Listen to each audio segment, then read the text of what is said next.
হযরত ওমর ফারুক রাদিয়াল্লাহু তাআলা আনহু ইনি যখন নারায়ে তাকবীর আল্লাহু আকবার বলতেন তখন কাফেরদের হাত থেকে তরবারি কাঁপতে কাঁপতে নিচেই পড়ে যেত। আর আমরা আল্লাহু আকবার দিয়ে কাফেরদের তরবারি আরো জোর হয়, কারণ আমাদের ইয়াকিন আওয়াজ কমে গেছে। সালাম দেওয়া সুন্নাত, সালামের জবাব দেওয়া ওয়াজিব, ওয়াজিবের জবাব ওয়াজিবের মতো করে দিতে হবে। অনেকেই জবাব দিলেন না। আমার প্রতি কারো রাগ আছে? তবে কেন জবাব দিলেন না? আপনারা আইছেন সওয়াব নিতে, যদি আমি চাই না আমাদের গুনাহ হয়ে যাক। আমি আবারও সালাম দিচ্ছি, আপনারা সবাই জোরে সোরে সালামের জবাব দিবেন। আসসালামু আলাইকুম ওয়া রাহমাতুল্লাহি ওয়া বারাকাতুহু। আপনারা সবাই কেমন আছেন? ভালো নেই কারা হাত তোলেন? আপনারা ভালো নেই? ভালো আছেন কারা তারা হাত তোলেন। প্রত্যেকের হাত দুখানা আল্লাহ পাককে উঠেছিলাম। আমরা সংসদে চোর দেখেছি, ডাকাত দেখেছি, জেনাখোর দেখেছি, লুচ্চা দেখেছি। আমরা এবার থেকে সংসদে আর চোর দেখতে চাই না। এখন আমরা আমির হামদার মতো আলেম দেখতে চাই। কথা বলেন ঠিক কিনা? আমির হামদার মতো আলেম সংসদে দেখতে চাই। রাজে কারা কারা দুই হাত তোলেন। নারায়ে তাকবীর, নারায়ে তাকবীর। আল কোরআনের আলো, আল হাদিসের আলো, টিভি সিডির আলো। হ্যাঁ, টিভি সিডির আলো ঘরে ঘরে চলো। এই থেকে তো খাইছে আমাদের। আমি মাঝে মধ্যে আমাদের টেস্ট করব, পরীক্ষা করব। সাতক্ষীরা থেকে আপনাদের মাঝে এসেছি, প্রায় 400 কিলোমিটার পথ অতিক্রম করে। আমি টেস্ট করব আপনারা কোন জুতি। আপনারা দেখবেন গাড়ি যিনি চালায় এনার নাম কি? ড্রাইভার। আর যিনি গেটের সামনে দাঁড়াইয়া হাউমাউ করে, চিল্লাচিল্লি করে, ওর নাম কি? হেল্পার। হেল্পার দেখবেন হাউমাউ কেন করে জানেন? মানে হেল্পার যদি হাউমাউ না করে তাহলে ড্রাইভার গাড়ি চালিয়ে মোটে জুত পায় না, বুঝেন নাই? আর মাঝে মাঝে দেখবেন গাড়িতে ধাক্কা মারে, ধাক্কা মারি টেস্ট করে ড্রাইভার কোন জুতি। ড্রাইভার খারাপ হয়, একে ধাক্কায় গাড়ি খানায় নিয়ে যায়। কথা বলেন ঠিক কি না? তা আমি আপনাদের মাঝে সাতক্ষীরা থেকে এসেছি, আমিও আপনাদের টেস্ট করবো যে শ্রোতাগুলি কোন জুতির। এই বিমানে করে ব্রেক ফেল করলে হবে না, ব্রেক ঠিক রাখতে হবে। এবার আপনারা বলেন আমাদের প্রশংসার মালিক কে? আরো জোরে বলেন। ক্ষমতার মালিক কে?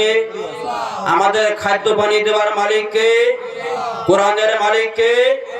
মাহফিলের মালিক কে? তাম পৃথিবীর মালিক কে? চুরি করার মালিক কে? হ্যাঁ, চুরি করার মালিক আল্লাহ। আবারও ফেল।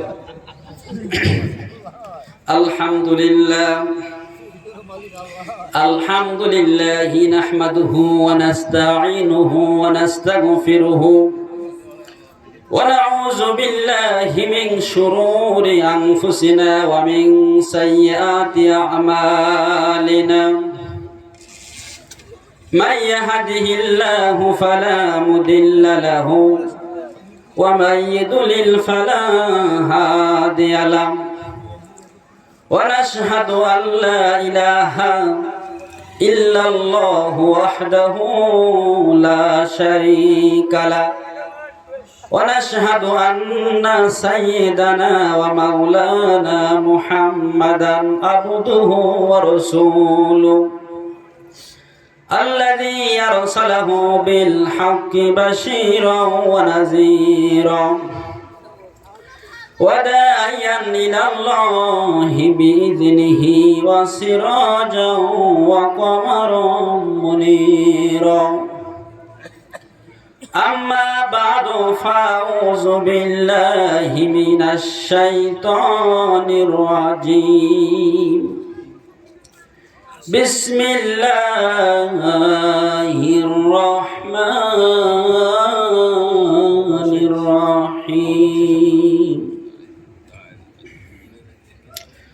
কিতাবুন আনজালনাহু ইলাইকা লিতুখরিজান নাসা মিনাল যুলুমাতি ইলান নূর। আরো জোরে বলেন। যে ব্যক্তি কোরআন তেলাওয়াত শুনে আল্লাহু আকবার আওয়াজ দেবে, আল্লাহ একবার আল্লাহু আকবার বলার কারণে আমার আল্লাহ 70 বার জবাব দিবে।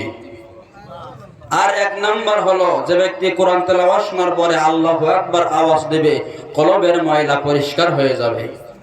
আরেক বর্ণনা এসেছে যে ব্যক্তি কোরআন তেলাওয়াত শোনার পরে আল্লাহু আকবার আওয়াজ দিবে, মুনাফিকের খাতা থেকে নাম কেটে যাবে।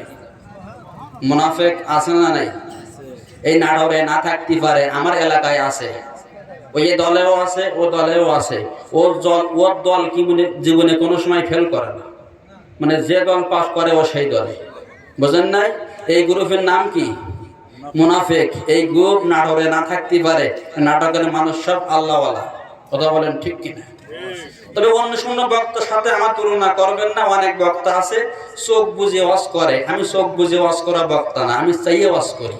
এক হুজুর নাকি চোখ বুঝে ওয়াজ শুরু করেছে, ওয়াজ শুরু করতে করতে রাত 1টা 2টা বেজে গেছে। এখন দেখে শ্রোতার দোয়া শেষ করে দেখে শ্রোতা কেউ নাই, পাশে একজন বসে আছে।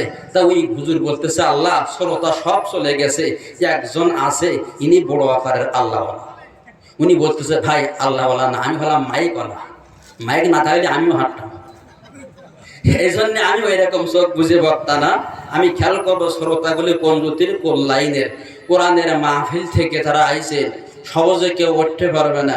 বিশ্ব নবী বলেন, মাজালিসুর রহমান, এটা হচ্ছে জান্নাতের বাগান। বলুন সুবহানাল্লাহ।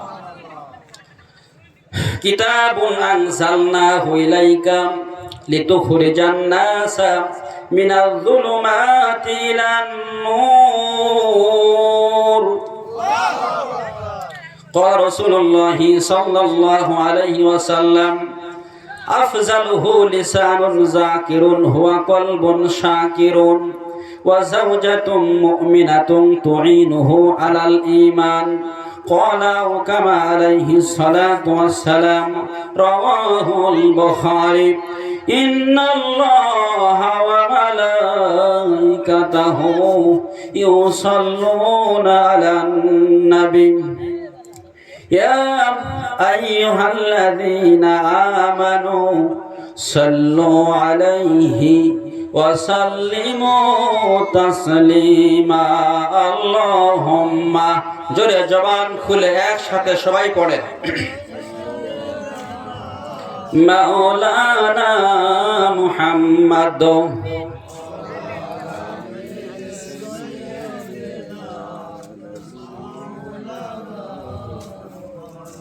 আল্লাহকে যারা বেশেছে ভালো, আল্লাহকে যারা বেশেছে ভালো, ভয় নাই তাদের জীবনে, ভয় নাই তাদের কোনো কালে, ভয় নাই তাদের মরণে। আল্লাহুম্মা সাল্লি আলা, জোরে জবান খুলে একসাথে সবাই পড়েন, ওয়ালা আলি।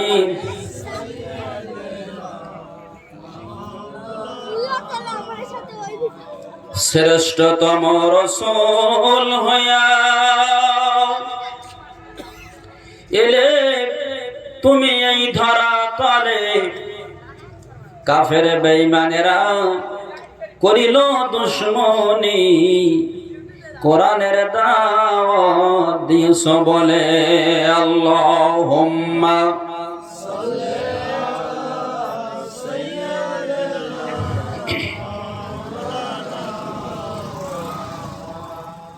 ওয়া আলা আলি।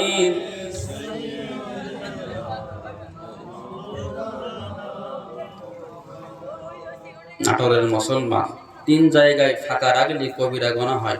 বলুন কয় জায়গায়? কয় জায়গায়?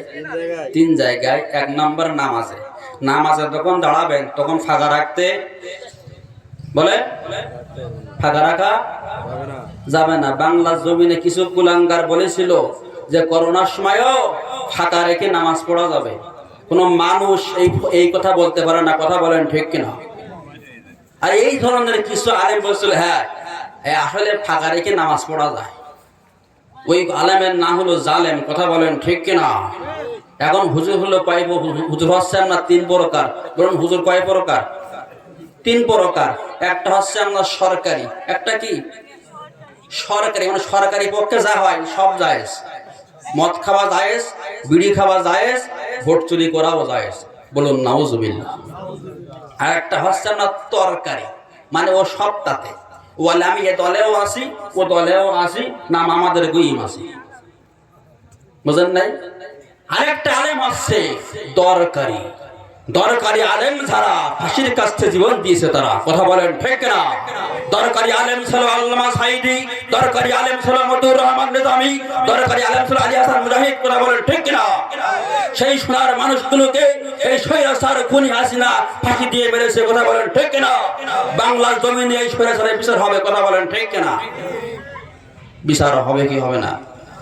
এই জন্য সামনে যতগুলো ফাঁকা জায়গা আছে জিকির হবে, জিকিরের তালে তালে আপনারা এগিয়ে আসবেন। আমি কোরআন থেকে আপনাদের সামনে আলোচনা করব, আপনার সাতক্ষীরা থেকে এসেছে কোরআনের হক কথাগুলি বলবো। বাড়ি ফিরতেও পারি, না ফিরতেও পারি, আমার জীবনের শেষ মাহফিল। তবে কোনো কুলাঙ্গারের জায়গা, কোনো নাস্তিকের জায়গা বাংলার জমিনে হবে না, কথা বলেন ঠিক না? কোরআন থেকে আলোচনা হবে, আপনারা সামনে একটু সবাই এগিয়ে আসবেন, উঠে আসবেন, আপনাদের লাভ হবে, আপনাদের ফজিলত হবে। বিশ্বনবী বলেন যারা ফাঁকা জায়গা পূরণ করবে এদের জন্য আল্লাহ পাকের পক্ষ থেকে রহমত নাজিল হবে। সবাই একটা করে আসেন, আর জিকির করেন সুবহানাল্লাহ আলহামদুলিল্লাহ, জোরে জিকির তালে তালে সবাই আসেন। এই মুসাফির মানুষ, আমি আপনাদের জন্য দোয়া দিয়ে যাব।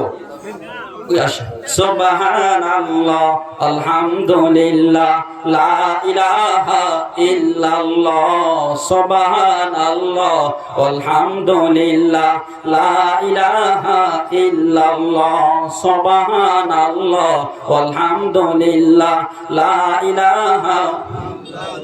যাচ্ছে কেটে আধার কালো, যাচ্ছে কেটে আধার কালো, আসছে রঙিন দিন, ঘুমের সে নামাজ ভালো, বলছে মুয়াজ্জিন লা ইলাহা লা ইলাহা লা ইলাহা ইল্লাল্লাহ, সুবহানাল্লাহ আলহামদুলিল্লাহ লা ইলাহা লা ইলাহা ইল্লাল্লাহ লা ইলাহা ইল্লাল্লাহ, সুবহানাল্লাহ আলহামদুলিল্লাহ লা ইলাহা ইল্লাল্লাহ, সুবহানাল্লাহ আলহামদুলিল্লাহ লা ইলাহা।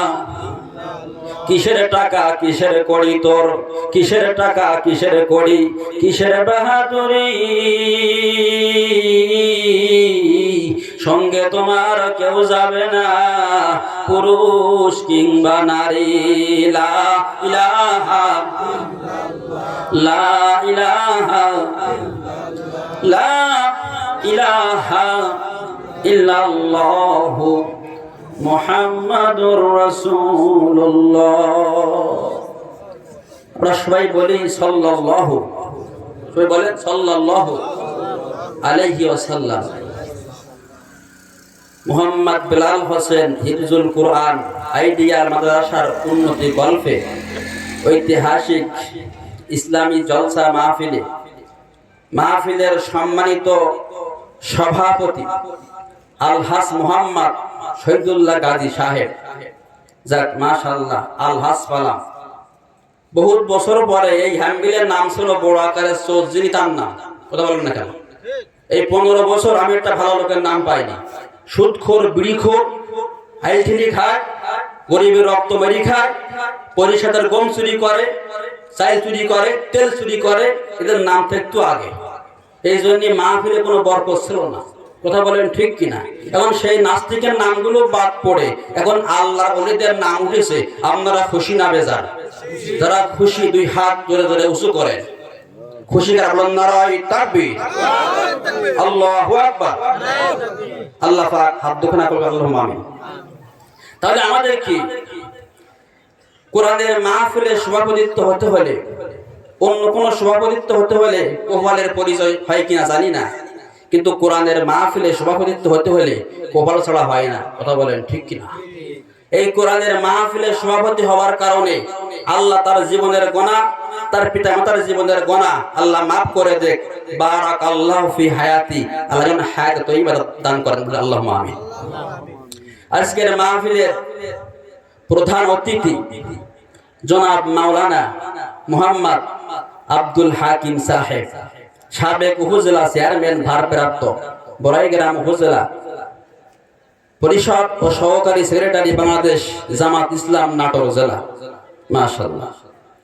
আজকে আমরা পেয়েছি প্রধান অতিথি, তিনি একজন আলেম। আজকে আমার মনে বলে আজকে এই মাহফিলের দোয়া কবুল হয়ে যাবে। আরো জোরে বলেন সুবহানাল্লাহ। কেন হবে? সভাপতি সাহেব আলহাস, সভাপতি সাহেব কি আলহাস, আর মাহফিলের যিনি প্রধান অতিথি তিনি একজন মাওলানা। বলুন সুবহানাল্লাহ। পৃথিবীর সব মানুষের দোয়া ব্যান হয়, কিন্তু কোন আলেমের দোয়া আল্লাহ ফিরাই দেয় না। কথা বলেন ঠিক কিনা? আজকে আলেমের দোয়ার কারণে খুনি হাসিনার পতন হয়েছে, আজ আলেমের দোয়ার কারণে নমরুদের পতন হয়েছে, আজ আলেমের দোয়ার কারণে ফেরাউনের পতন হয়েছে। ঠিক তেমন করে কোরআনের বিরুদ্ধে যারাই কথা বলেছে তারাই ধ্বংস হয়েছে। কথা বলেন ঠিক কিনা? তাহলে আজকে আমরা যে আলেমের নাম পেয়েছি, আল্লাহ পাক রব্বুল আলামিন এনাকে দ্বীনের কাজ, ইসলামের কাজ করার তৌফিক দান করুন, আল্লাহুম্মা আমিন। মাহফিলের বিশেষ অতিথি অনেকের নাম, এই নামগুলো পড়তে পড়তে আজকে মানে ফজরের নামাজ শেষ, এজন্য নামগুলো পড়লাম না। সকল অতিথি বৃন্দ আল্লাহ প্রত্যেকের হায়াতে তয়্যিবা দান করুক, প্রত্যেককে আল্লাহ নেক হায়াত দান করুক এবং বারাকাল্লাহু ফি হায়াতি, যেন হায়াত তয়্যিবা দান করেন, জীবনের গুনাহ সব মাফ করে দেন। আল্লাহুম্মা আমিন। আমার আগে কথা বলেছেন জনাব হযরত মাওলানা পারভেজ মুশাররফ হোসেন সাহেব, আল্লাহ তাকে যেন কোরআনের মধ্যে কবুল করেন। আমার প্রিয় বন্ধু মাওলানা মোহাম্মদ রফিকুল ইসলাম জেহাদি সাহেব, আল্লাহ তাকে যেন কোরআনের মধ্যে কবুল করেন। আল্লাহুম্মা আমিন। আমার সামনে বসা মুরব্বিয়ানে আজম, বন্ধু তুল্য যুবক ভাইরা, কচি কাঁচা নয়নের পুতুলি, ছোট্ট ছোট্ট মাসুম বাচ্চারা, আমার প্রাণ অধিক প্রিয় মা বোন তো জায়গা বাবা বানানো হয়েছে। হ্যাঁ, আমি এক মাহফিলে গিয়েছিলাম, তো এই মাহফিলে মহিলারা বলতেছে হুজুর আমাদের জায়গা দেয় বাঁশ বাগানে, মশাই খেয়ে একবার মেরে ফেলে, এজন্য এই জায়গায় তাই হয়নি তো। যাক মাশাআল্লাহ, আলহামদুলিল্লাহ, পরিবেশটা অনেক ভালো আছে। না অনেক মা বোনেরা আমাকে চিঠি দিয়েছিল, হুজুর আমাদের জায়গা দিয়েছে বাঁশ বাগানে, সব মশা খেয়ে ফেলাচ্ছে, এই জন্য এই জায়গায় অনেক কিছু ভালো। আলহামদুলিল্লাহ, আল্লাহ কবুল করুন, আল্লাহুম্মা আমিন। তাহলে আজকে আমরা মাহফিলে আসতে পেরে, বসতে পেরে সবাই খুশি না বেজার? যারা খুশি জোরে আল্লাহর দেওয়ার জন্য আল্লাহর পথে ব্যয় করে, মাথা অবনত চিত্তে, বলিষ্ঠ আওয়াজে, উচ্চ কণ্ঠে, মুসলমান হিসাবে জোরে সরে সবাই বলি আলহামদুলিল্লাহ। এই আলহামদুলিল্লাহ অক্ষর, এই আলহামদুলিল্লাহ দামটাকে বোঝাই নেই। মানে মানুষ লাভে বেশি, লাভে লব হয় না, লাভে তুলো বয় না। আলহামদুলিল্লাহর দাম কত? হযরতে আসমা রাদিয়াল্লাহু তাআলা আনহা, ইনি গিয়েছে নবীর কাছে, ওগো নবী, আপনি যখন ওয়াজ করেন, আপনার সাহাবীরা যখন ওয়াজ শোনে, তখন আপনি ঘন ঘন আলহামদুলিল্লাহ বলেই নেন। আলহামদুলিল্লাহ বললে লাভ কি, ফজিলত কি? ওগো নবী, আমি আসমা আপনার জবানে শুনতে চাই, বলুন সুবহানাল্লাহ। আল্লাহর নবী ডাক দিয়ে বলে, ওগো আসমা, আলহামদুলিল্লাহর দাম তোমাকে আমি কি দেব, তোমাকে আমি কি দিয়ে বোঝাবো? এমন 42 রাত শেষ হয়ে যাবে, দিন শেষ হয়ে যাবে, তা আলহামদুলিল্লাহ একটা অক্ষরের দাম দেওয়া শেষ হবে না। তো ওগো আসমা, আল্লাহ পাক রব্বুল আলামিন আলহামদুলিল্লাহ লিখতে যাইয়া 8টি হরফ ব্যয় করেছে। বলুন কয়টি? জান্নাত কয়টি? 8টি। যাক, শুনে খুশি হলাম। সেদিন এক মাহফিলেতে জিজ্ঞাসা করলাম জান্নাত কয়টি, এক মুরব্বী ঘুমোচ্ছের মধ্যে 10টি। বুঝেন না কথা? সেদিক দিয়ে আমরা অনেক ভালো, আপনাদের কপালে জ্বলুক জান্নাতি আলো। এখন 8টি জান্নাত আল্লাহ বানাইছে, আলহামদুলিল্লাহ শব্দের অক্ষরও আল্লাহ 8টি বানাইছে। ওগো আসমা, তোমাকে আমি কি দিয়া বোঝাবো? একটা একটা অক্ষরে আমার আল্লাহ একটা একটা জান্নাত তৈরি করেছে। একটা একটা অক্ষরে একটা একটা জান্নাত। আসমা বলতেছে নবী, আলহামদুলিল্লাহ বললে লাভ কি হবে? একটা একটা অক্ষরে একটা জান্নাত। যে ব্যক্তি সুখে দুঃখে যে হালাতে বলবে আলহামদুলিল্লাহ, আলহামদুলিল্লাহ বলার সাথে সাথে ওই ব্যক্তির নামে 8টি জান্নাত খুলে যাবে। বলুন সুবহানাল্লাহ। এই জন্যে সুখে দুঃখে যে হালাতে আল্লাহ রাখুক বলতে হবে কি? বলে মনে থাকবে না? জিজ্ঞাসা করি ভাই কেমন আছেন? বলে হুজুর কোন রকম টেনে যাচ্ছে। এরকম টেনে ওই জায়গায় ব্রেক মারবে, ও আর সামনে যাবে না, কারণ না শুকরিয়া হয়ে গেছে। এখন বলুন, সুখে দুঃখে ঘেরে মাছ থাক আর না থাক বলতে হবে কি আলহামদুলিল্লাহ। তাহলে আল্লাহ পাক আমাদের মাহফিলে কবুল করেছেন। মাহফিলে আসলে সওয়াব, সিনেমা হলে গেলে কি সওয়াব হয়?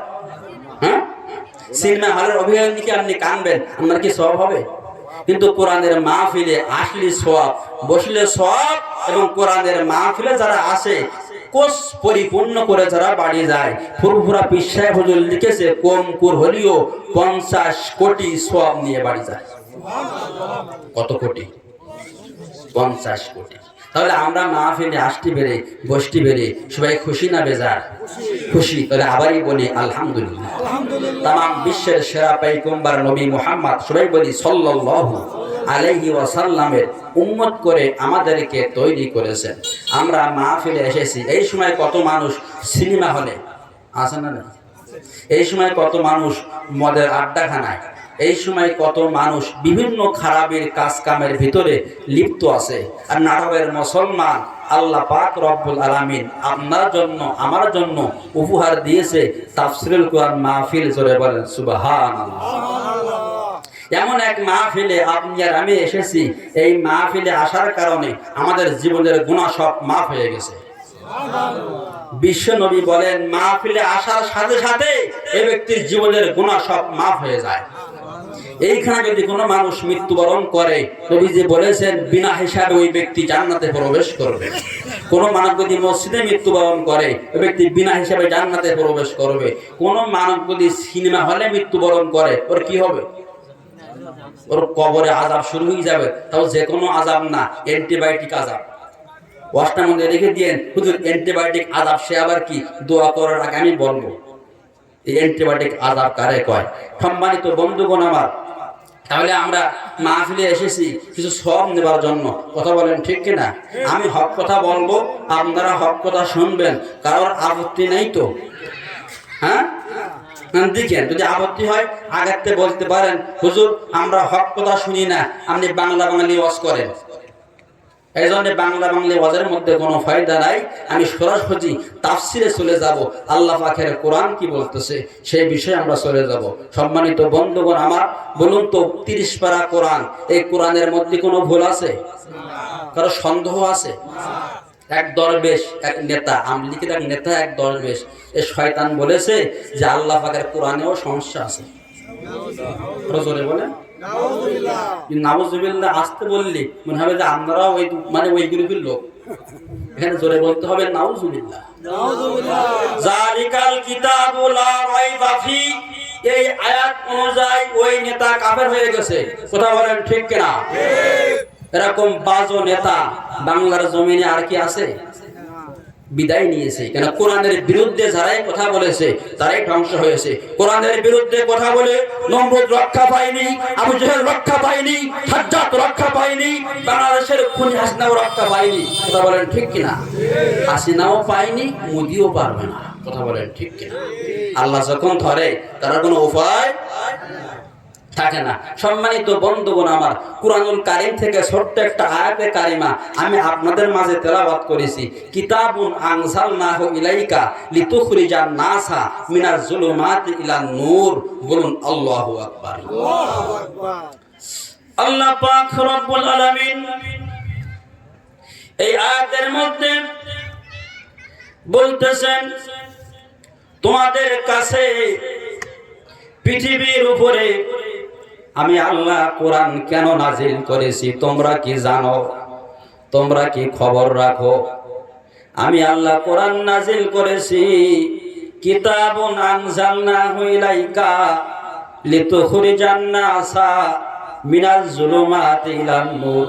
জবান ব্যয় করে বলুন আল্লাহু আকবার। আল্লাহু আকবার। আমি আল্লাহ পৃথিবীর বুকে কোরআন নাজিল করেছি অন্ধকার পথ থেকে মানুষগুলোকে আলোর পথে আনার জন্য, জাহান্নামী মানুষগুলিকে জান্নাতি পথে আনার জন্য, ভোট চুরি করা নেতাগুলোকে ভোট চুরি থেকে ফেরানোর জন্য, জেনা করা মানুষগুলোকে জিনা থেকে ফিরানোর জন্যে, অন্যায় করা মানুষগুলোকে অন্যায় থেকে ফিরানোর জন্যে, এক কথায় আমি কোরআন মানুষগুলোকে জাহান্নামের পথ থেকে ফিরাইয়া জান্নাতের পথে আনার জন্যে আমি আল্লাহ পৃথিবীর বুকে কোরআন নাজিল করেছি। সব জায়গায় দেয় আপনার ছোট কোরআন, আজকে এমন এক কোরআন শরীফ দেশে আধা ঘন্টা ওয়াজ করার পরে আবার খেয়ে ভারত। তাহলে কোরআন এসেছে অন্ধকার থেকে আলোর পথে আনবে। সম্মানিত বন্ধুগণ আমার, সেই কোরআনটা আমরা পাইলাম, অন্ধকার পথের যাত্রী আমরা থেকে গেলাম। বলতে পারেন হুজুর আমরা 5 ওয়াক্ত নামাজ পড়ি, মুখে দাড়ি আছে, গায়ে পাঞ্জাবি আছে, কেমন করে আমরা অন্ধকার পথের যাত্রী আমরা থাকলাম? বন্ধুরে, যদি আমরা অন্ধকার পথে না থাকতাম, তা না হলে টাকা হলে জনমের মতন সুদে খাটাইতে পারতাম না। কথা বলেন ঠিক কিনা? তারা সুদ খায় আর কথা বলে না। সুদ খাও আর বিড়ি খাও, আমার মাহফিলে কারো ছাড় নাই। আমি হক কথাই বলি। সাতক্ষীরা থেকে আইছি, আমার একটা ছেলে একটা মেয়ে, আমি ছেলের কিছু বলি না, মেয়ের বলি আইছি। যাচ্ছি মাহফিলে, যদি ফিরি তোর বাপ, আর যদি না ফিরি যেতে হবে আল্লাহ পাকের জান্নাতে। কোরআনের মাহফিলে ওয়াজ করতে গেলে জীবন থাকতেও পারে, যেতেও পারে। এই জন্য ওই বক্তা, ওই হুজুর, ওই পীর জান্নাতি। যে বক্তা, যে হুজুর, যে পীর কোরআনের মাহফিলে জীবনের মায়া ছেড়ে দিয়ে ওয়াজ করে। সব হুজুর এক পাল্লায় মাপ দেবেন না, কিন্তু সব কিন্তু সমান নয়। নবীর যুগেও জিহাদ থেকে লোকজন ফিরে চলে আসছে। সেই গুরু বাংলার জমিনে কোরআনের মাহফিল গুলোতে 144 ধারা জারি করেছিল। কথা বলেন ঠিক কিনা? একটা গানের প্যান্ডেলে রাত 12টার পরে একটা নারী দেহে এক টুকরা সুতার কাপড় থাকে না, সেখানে 44 ধারা জারি হয় না। কোরআনের মাহফিল যেখানে 144 ধারা জারি সেখানে। অনুমতি নেবার সময় কিছু কিছু জানোয়ার, নাস্তিক, মোরতাদ, কুলাঙ্গার, এরা বলছে মাহফিলের অনুমতিতে আমার 20,000 টাকা দেব। ছিল কি ছিল না? কোন সেই বিয়াদব মাহফিলের অনুমতি নেওয়ার সময় 20,000 টাকা খায়, এর জন্ম সঠিকভাবে হয় নাই। কথা বলেন ঠিক কিনা? কোন সভ্য পাপের জন্ম দেওয়া সন্তান কোরআনের মাহফিলের অনুমতি দেওয়ার সময় টাকা নিতে পারে না। এক নাম্বার ওয়াজ বুঝে নিয়ে, অন্ধকারের জগৎ কোরআন এসেছে অন্ধকার থেকে আলোর পথে নেবে। অন্ধকারে কারা আছে আমি একটু বোঝাই দিই। এক নাম্বার সুদের জগৎ, অন্ধকারের জগৎ। কথা বলেন ঠিক কিনা? ঘুষের জগৎ, অন্ধকারের জগৎ। অন্ধকারের জগৎ হলো পহেলা বৈশাখ অনুষ্ঠান পালন করে 500 টাকা দামের পোষা পান্তা ভাত খাওয়া। এই জাতীয় মুসলমান আমাদের সমাজে আছে না নাই? অন্ধকারের জগৎ হলো মেয়ে পক্ষের কাছ থেকে জোরপূর্বক যৌতুক আদায় করা। এই পেলে আর আমাদের সমাজে আছে না নাই? কিছু কিছু মানুষ আছে বলে আমার একটা ছেলে, যৌতুক নেব না, চেয়ে নেব না, চেয়ে নেবা হারাম, যৌতুক নেবা হারাম। তবে আমার বড় ছেলের চেহারা ভালো, বড় ছেলের চেহারা কালো, বিয়ে দেওয়ার সময় 2 লাখ টাকা দিল। তবে বড় ছেলে জন খেটে খায়, ছোটটার চেহারা ভালো, আবার চাকরি করে। একটু বুঝে শুনিয়ে দিয়ে, বুঝেন না? এই সমস্ত মানুষগুলো মুসলমানদের খাতায় তালিকা নেওয়া যাবে না। কথা বলেন ঠিক কিনা? কত বড় শয়তান! বলে বড় ছেলে চেহারা খারাপ তাই 2 লাখ টাকা, ছোটটা চেহারা ভালো আরো বেশি করে দাও। এরম জানো আর নাটরে না থাকতে পারে। আমার এলাকায় আছে, আমার এলাকায় আছে। হক কথাগুলো বলতেই হবে। যৌতুক নাও আর মসজিদে গিয়ে আল্লাহু আকবার, আল্লাহ কয় তো নামাজ। এদিকে কোন সুদখোরের নামাজ কবুল হবে না, কোন ঘুষখোরের নামাজ কবুল হবে না, যৌতুক নেওয়া লোকের নামাজ কবুল হবে না। কোন পর্যায়ে চলে গেছি আমরা? 15 বছর হক কথা বলতে দেইনি, আমি কারো ছাড় দেই নাই, হক কথাগুলো বলতেই হবে। কথা বলেন ঠিক কিনা? অন্ধকারের জগৎ হলো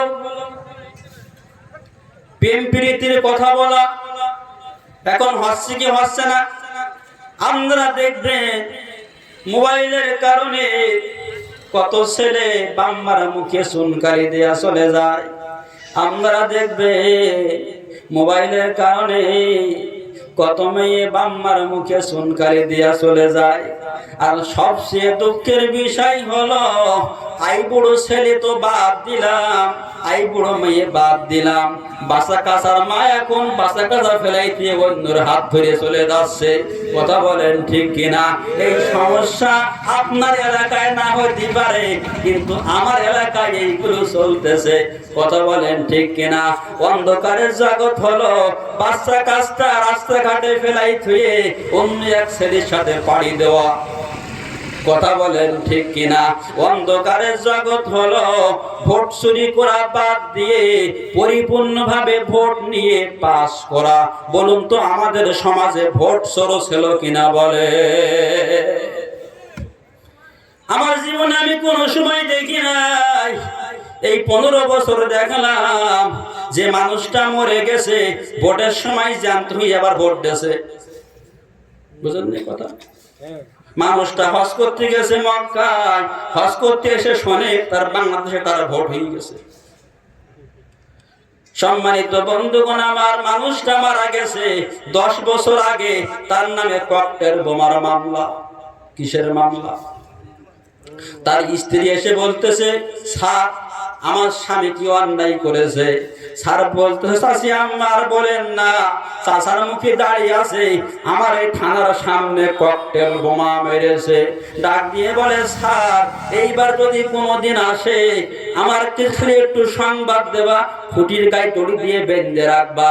50 বছর ঘর করে 10 বছর আগে তিনি মারা গেছে, কবর থেকে এসে থানার সামনে ককটেল বোমা মেরে গেছে, কিন্তু আমার সামনে এসে আমার সাথে 1 মিনিট দেখা করার সময় পাইল না।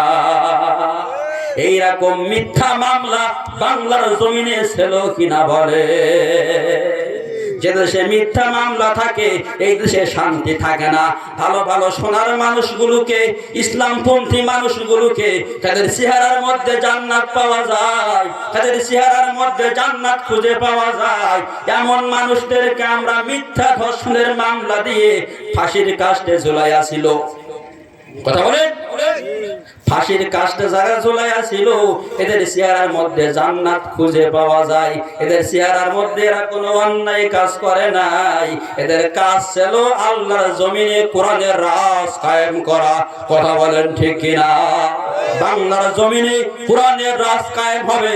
সাম কারা কারা 2 হাত তুলে আল্লাহকে দেন, দেখাই দেন তারা তারা। নারায়ে তাকবীর!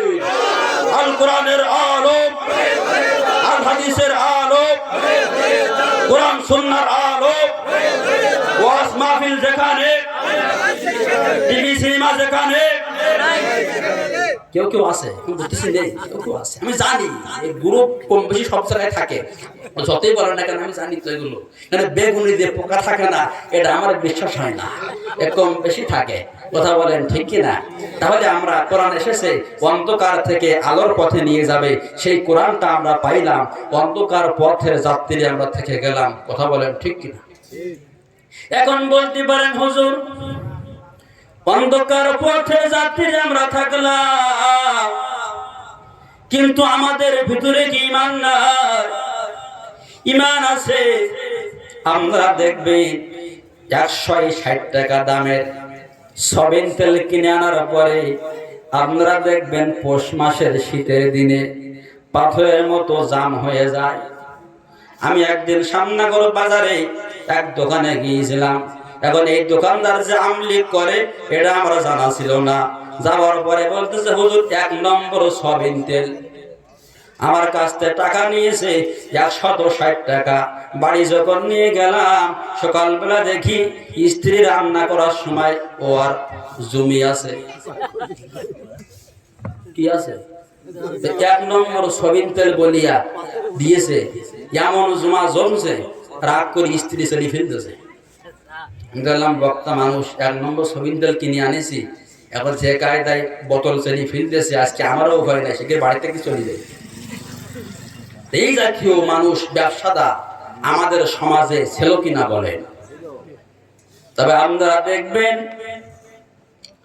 160 টাকা দামের সবিন তেল কিনে আনার পরে পৌষ মাসের শীতের দিনে পাথরের মতো জাম হয়ে যায়, যায় কি যায় না? 160 টাকা দামের সবিন তেল মার্কা ইমানদার যারা, তারা দেখবেন দুর্গা পূজায় যায়, যায় কি যায় না? সরস্বতী পূজায় যায়, ওদেরকে খুশি করার জন্য আবার নাড়ু খায়। এই জন্য কবি লিখেছে, কিছু কিছু মুসলমান দুর্গা পূজা দেখতে যান, ওদেরকে খুশি করার জন্য নাড়ু খান, দাবি তাদের আসল মুসলমান। এই জাতীয় মুসলমান আমাদের সমাজে আছে না নাই? বিড়ি খাইলে জন্মের খাওয়া খায়, সুদ খাইলে জন্মের খাওয়া খায়, ঘুষ খাইলে জন্মের খাওয়া খায়, মিথ্যে কথা বললে খুব খাওয়া খায়। এরকম লোক আমাদের সমাজে আছে না নাই? সম্মানিত বন্ধুগণ আমার, সাতক্ষীরা তালা কেসমতখোনা গ্রাম বলিয়া গ্রাম আছে, ওই গ্রামে আমার একটা মাহফিল ছিল।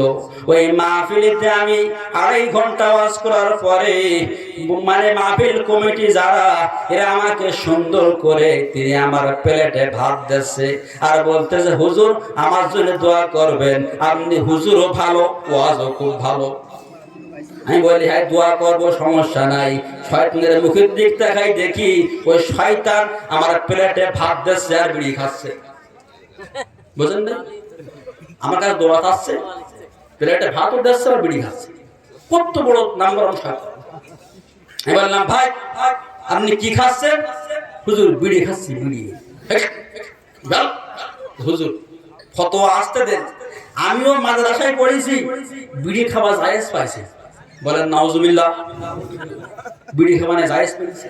আমি বললাম, ভাই 30 পারা কোরআন তাফসীর পড়লাম, কই হাদিস পড়লাম, বিড়ি খাওয়া তো জায়েজ পাইলাম না, আপনি কোন জায়গায় পাইলেন? হুজুর আমি পাইছি। তো হুজুর আপনি বলেন দিন, 30 পারা কোরআন কোন ভাষা দিয়ে তৈরি? আমি বললাম 30 পারা কোরআন আরবি ভাষা দিয়ে তৈরি, আরবি ভাষা দিয়ে হচ্ছে তৈরি। বলতে হুজুর এবার ফতোয়া মিলাই নেন, আপনি বলেছেন কোরআনের ভাষা হচ্ছে আরবি, আমি আরবিতে বিড়ি খাওয়া জায়েজ পাইছি। আমি বললাম, ভাই কই, আমি তো পাইনি। তা আমারে বলতেছে, হুজুর আপনি বললেন কোরআনের ভাষা হচ্ছে আরবি, বাজের বি রোয়াজের রি, বিড়ি খজবর খা, বিড়ি খা। কত বড় তাস ছেড়া! বললাম, আল্লাহ জীবনে বহু জায়গায় ওয়াজ করলাম, এরকম বেয়াদব তো কোনো জায়গায় পাইনি। তুই এই ফতোয়া মানে পাইনি? হুজুর আপনি বলেছেন কোরআনের ভাষা হচ্ছে আরবি, আপনি মিলাই নেন, বাও আরবি, রাও আরবি, খাও আরবি, আরবিতে বিড়ি খাওয়া জায়েজ। বলুন নাউজুবিল্লাহ। আমি বললাম, আল্লাহ 56 জেলায় ওয়াজ করি, এরকম বেয়াদব তো কোনো জায়গায় খুঁজে পাই নাই, আজকে পেয়ে গেছি, তুমি একটা বুদ্ধি দাও, এরকম হারিয়ে দেয় নাই। আমি বললাম, ভাই আমি একটু বলবো আরবি, আপনি কি খাবেন? হুজুর কি বলেন? 30 পারা কোরআন আরবি দিয়ে তৈরি, আর আপনি যখন বল আমি জম্বের খাওয়া খাবো। সাতক্ষীরার ভাষা তো এটাই বলছে আমার সামনে। আমি বললাম, হ্যাঁ তবে আপনি খান। ভয় ন পেশ গু খ জবর খা, গু খা। হুজুর মাফ চাই হুজুর, এ গু আরবিতে আছে, এটা আমার জানা ছিল না, থাকলে এরকম ফতোয়া জীবনে কোনোদিন দিতাম না। হুজুর মাফও চাই, দোয়াও চাই, আমার ভুল হয়ে গেছে। কিছুক্ষণ পরে যুবকের চোখ দাঁড়ায়, বছরে পানি নামতেছে আর বলতেছে, হুজুর বিয়া তুমি মাফ করবে, আমি বুঝতে পেরেছি আমি যখন বিড়ি খাওয়া জায়েজ করব, আমার জন্য তখন গু খাওয়া জায়েজ হয়ে যাবে। তা হুজুর আপনি দোয়া করবেন, আপনার সামনে বিড়ি ফেলে দিলাম, জীবনে আর বিড়ি মুখে লাগাবো না। এই জন্য নাটোরের মুসলমান যদি কেউ বিড়ি খেয়ে থাকো আজকে মাহফিল থেকে তওবা করে বাড়ি যাও, জীবনে আর বিড়ি মুখে লাগাবো না। আমার একজন ছাত্রী তিনি বলতেছে হুজুর আমার জন্য ভালো একটা ছেলে দেখেন। আমি বললাম কিরে তোর তো বিয়ে হয়েছিল? বলছে হুজুর সে বাদ দিছি। আমি বললাম কেন? বলতেছে হুজুর এমন বিড়ি খাওয়া খায় রাতে ঘুম হয় না, শোয়াও যায় না। বুঝেন না কথা? মানে বিড়ি খাওয়ার কারণে স্ত্রীও থাকে না, দুর্গন্ধ।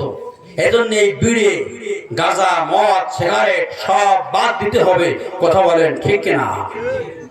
তবে বিড়ি খালে আমার ক্ষুদ্র বেরেন আমি পাইছি বিড়ি খালি দুইটি উপকার। কয়টা উপকার বলেন? কয়টা? দুইটা, আর একটা ক্ষতি। কয়টা ক্ষতি? একটা। আজকে মিলাইনের নাটোরের মুসলমান হয়তো আর আসবো কিনা জানি না, কবে দেখা হবে, হয়তো মানে মারাও যেতে পারি, মরণের কোনো গ্যারান্টি নাই। কারণ আমার শত্রু বেশি, আমি হক কথা বলি তো আমার বিরুদ্ধে মানুষ খেপে বেশি, এই জন্য আমার ঝামেলা করে বেশি। এই জন্য আমাদেরকে বলে যায় বিড়ি খালি দুইটি উপকার আর একটা ক্ষতি। এক নম্বর মিলাই নেন, বিড়ি খালি বাড়ির জীবনে চোর আসে না। কি আসে না? চোর আসে না। কেন? বিড়ি খালে তার ভিতরে একটা কাশ তৈরি হয়। ওই মুরব্বী বিড়ি খাইতে খাইতে এমন হয় ঘুম থেকে ফক ফক ফক চোর চিন্তা করে এবারে মুরব্বী সেন না আছে, এবারে চুরি করে দেবো না। আর একটা উপকার হলো বিড়ি যারা খায় এদের জীবনে কুকুরে কামড়ায় না।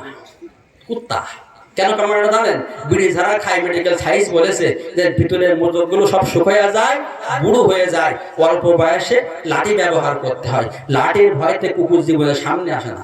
লাঠি দেখে তোর মারে, লাঠি দেখে তোর মারে। এই হচ্ছে উপকার আর ক্ষতি। বিশ্বনবী বলে গেছে বিড়ি যারা খাবে মদ যারা খাবে এদের মুখে মরণকালে ইমানের পরে মানসিক হবে না। এই জন্য এই বিড়ি খাওয়া যাবে না। কথা বলেন ঠিক কিনা? সম্মানিত বন্ধুগণ আমার, সুদ ঘুষ অন্যায় অবিচার মিথ্যা জুলুম 15 বছর ছিল, এখন আবার একটু ভালো হয়েছে। এই জন্য এক কবি খুব দুঃখের সাথে লিখেছে সুদ ঘুষ আর অবিচার অন্যায় আর বেবিচার নারী ধর্ষণ মানুষ খুনি কাঁদিছে বাংলার জমিন। বিদায় হতে চলেছে আজি আমার নবীর রক্তে মাখা দিন। কথা বলেন ঠিক কিনা? বাংলাদেশের মুসলমান করে আল্লাহর নাফরমান, বিপদে পড়ে ফেলাই চোখের পানি আর ডাক দিয়ে বলে আল্লাহ আমরা তোমায় খুব বেশি মানি। আর আল্লাহ ডাক দিয়ে বলে তোরা যে কত বড় এক নাম্বারে সিটার এটা আমি আল্লাহ ভালো করে জানি। কথা বলেন ঠিক কিনা? এই জাতীয় লোক আমাদের সমাজে আছে না নাই? এখন আপনারা বলেন তো জোরপূর্বক কারোর ওয়াজ করানো যাবে না, বলেন ওয়াজ চলবে না দোয়া হবে? ওয়াজ চলবে না দোয়া হবে? চলবে। আচ্ছা ওয়াজ চলবে, কারা কারা হাত তোলে? ওয়াজ চলবে না এখন দোয়া হবে, কারা হাত তোলে? কেউ নাই। যাক আমি মুসাফির হালাতে দোয়া দিয়ে দিলাম এই মানুষগুলিকে আল্লাহ তুমি এই মুহূর্তে মাফ করে দাও। সম্মানিত বন্ধুগণ আমার, কুরআনুল কারীমে দেখবেন আপনারা এই নাটোরের কিছু কিছু মানুষ আছে কই আমার ঈমান ঠিক আছে, আমি একজন মুমিন, নামাজ না পড়লেও ঈমান ঠিক আছে। আছে না যে নামাজ না পড়লে কি ঈমান ঠিক থাকে? 30 পারা কোরআনে আমার আল্লাহ 89 জায়গায় চিঠি দিয়েছে। 89 জায়গায় 1 নম্বর চিঠি আমাদের সামনে পাঠ করতেছে, আমরা শুনেন। ইয়া আইয়ুহাল্লাযীনা আমানু লা তাত্তাখিযু বিতানাতাম মিন দুনিকুম লা ইয়ালুনাকুম খাবালা।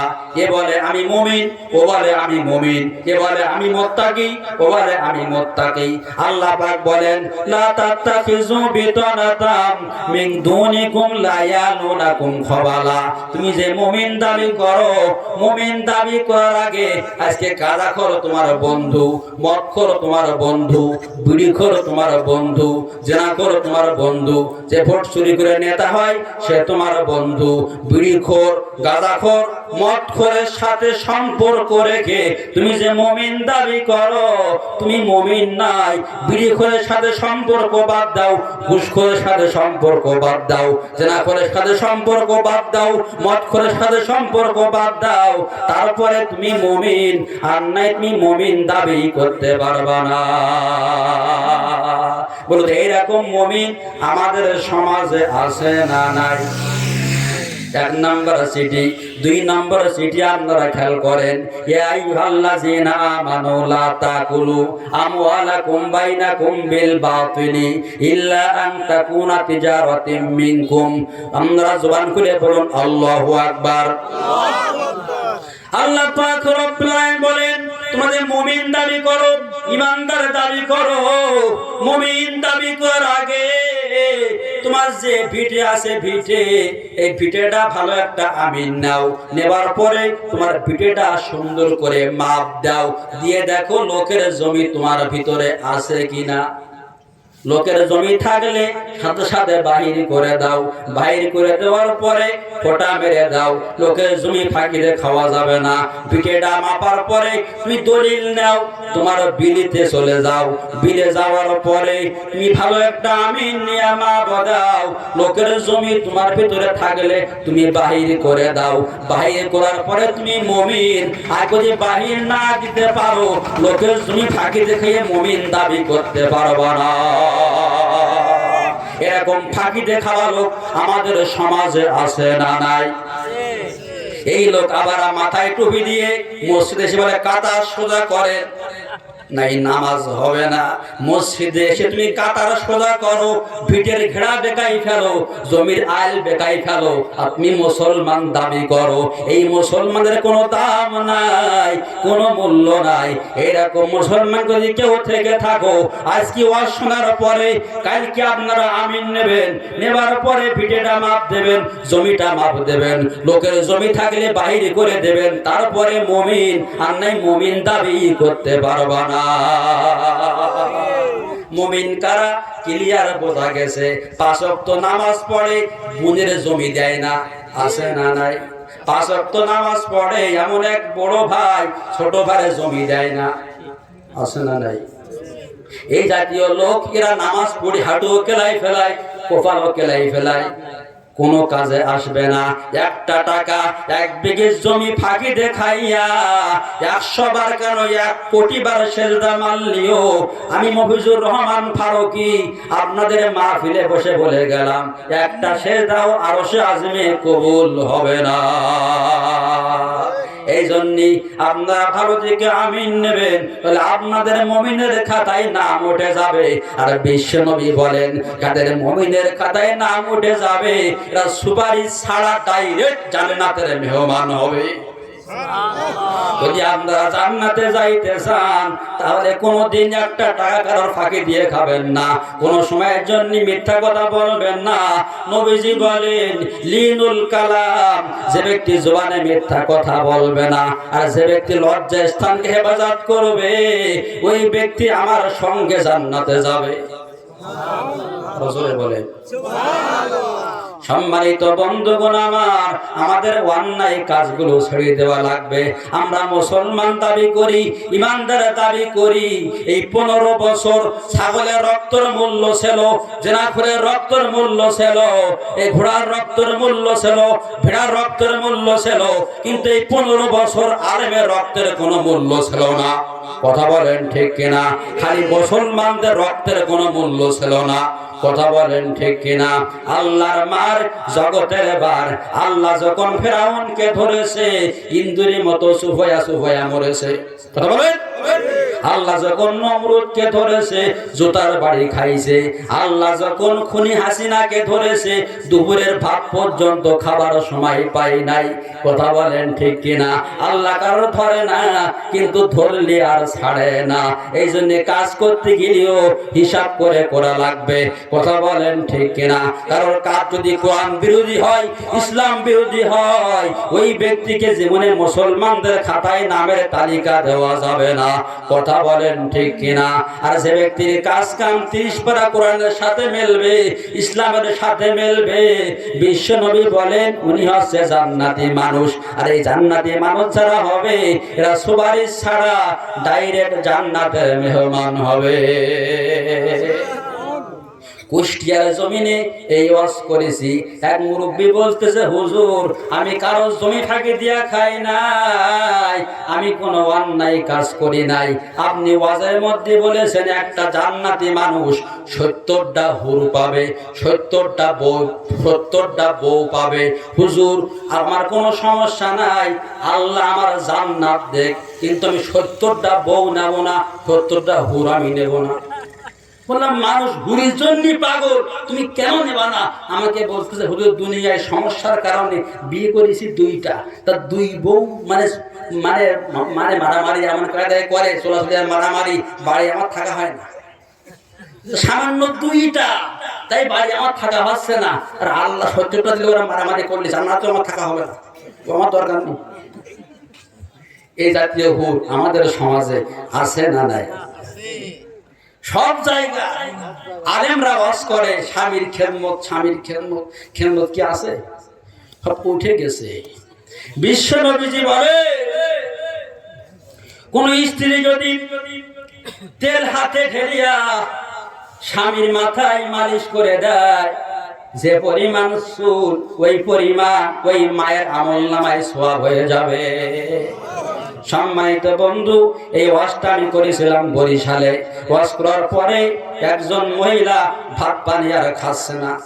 3 দিন ভাত পানি না খাওয়ার পরে ওই স্বামী আমাকে ফোন দিয়ে বলে, হুজুর কি ওয়াজ যে করলেন, আমার বউ আর ভাত খাচ্ছে না। বললাম আমি তো কারো ভাত খাওয়া বন্ধ করি নাই। হুজুর খাচ্ছ তো না?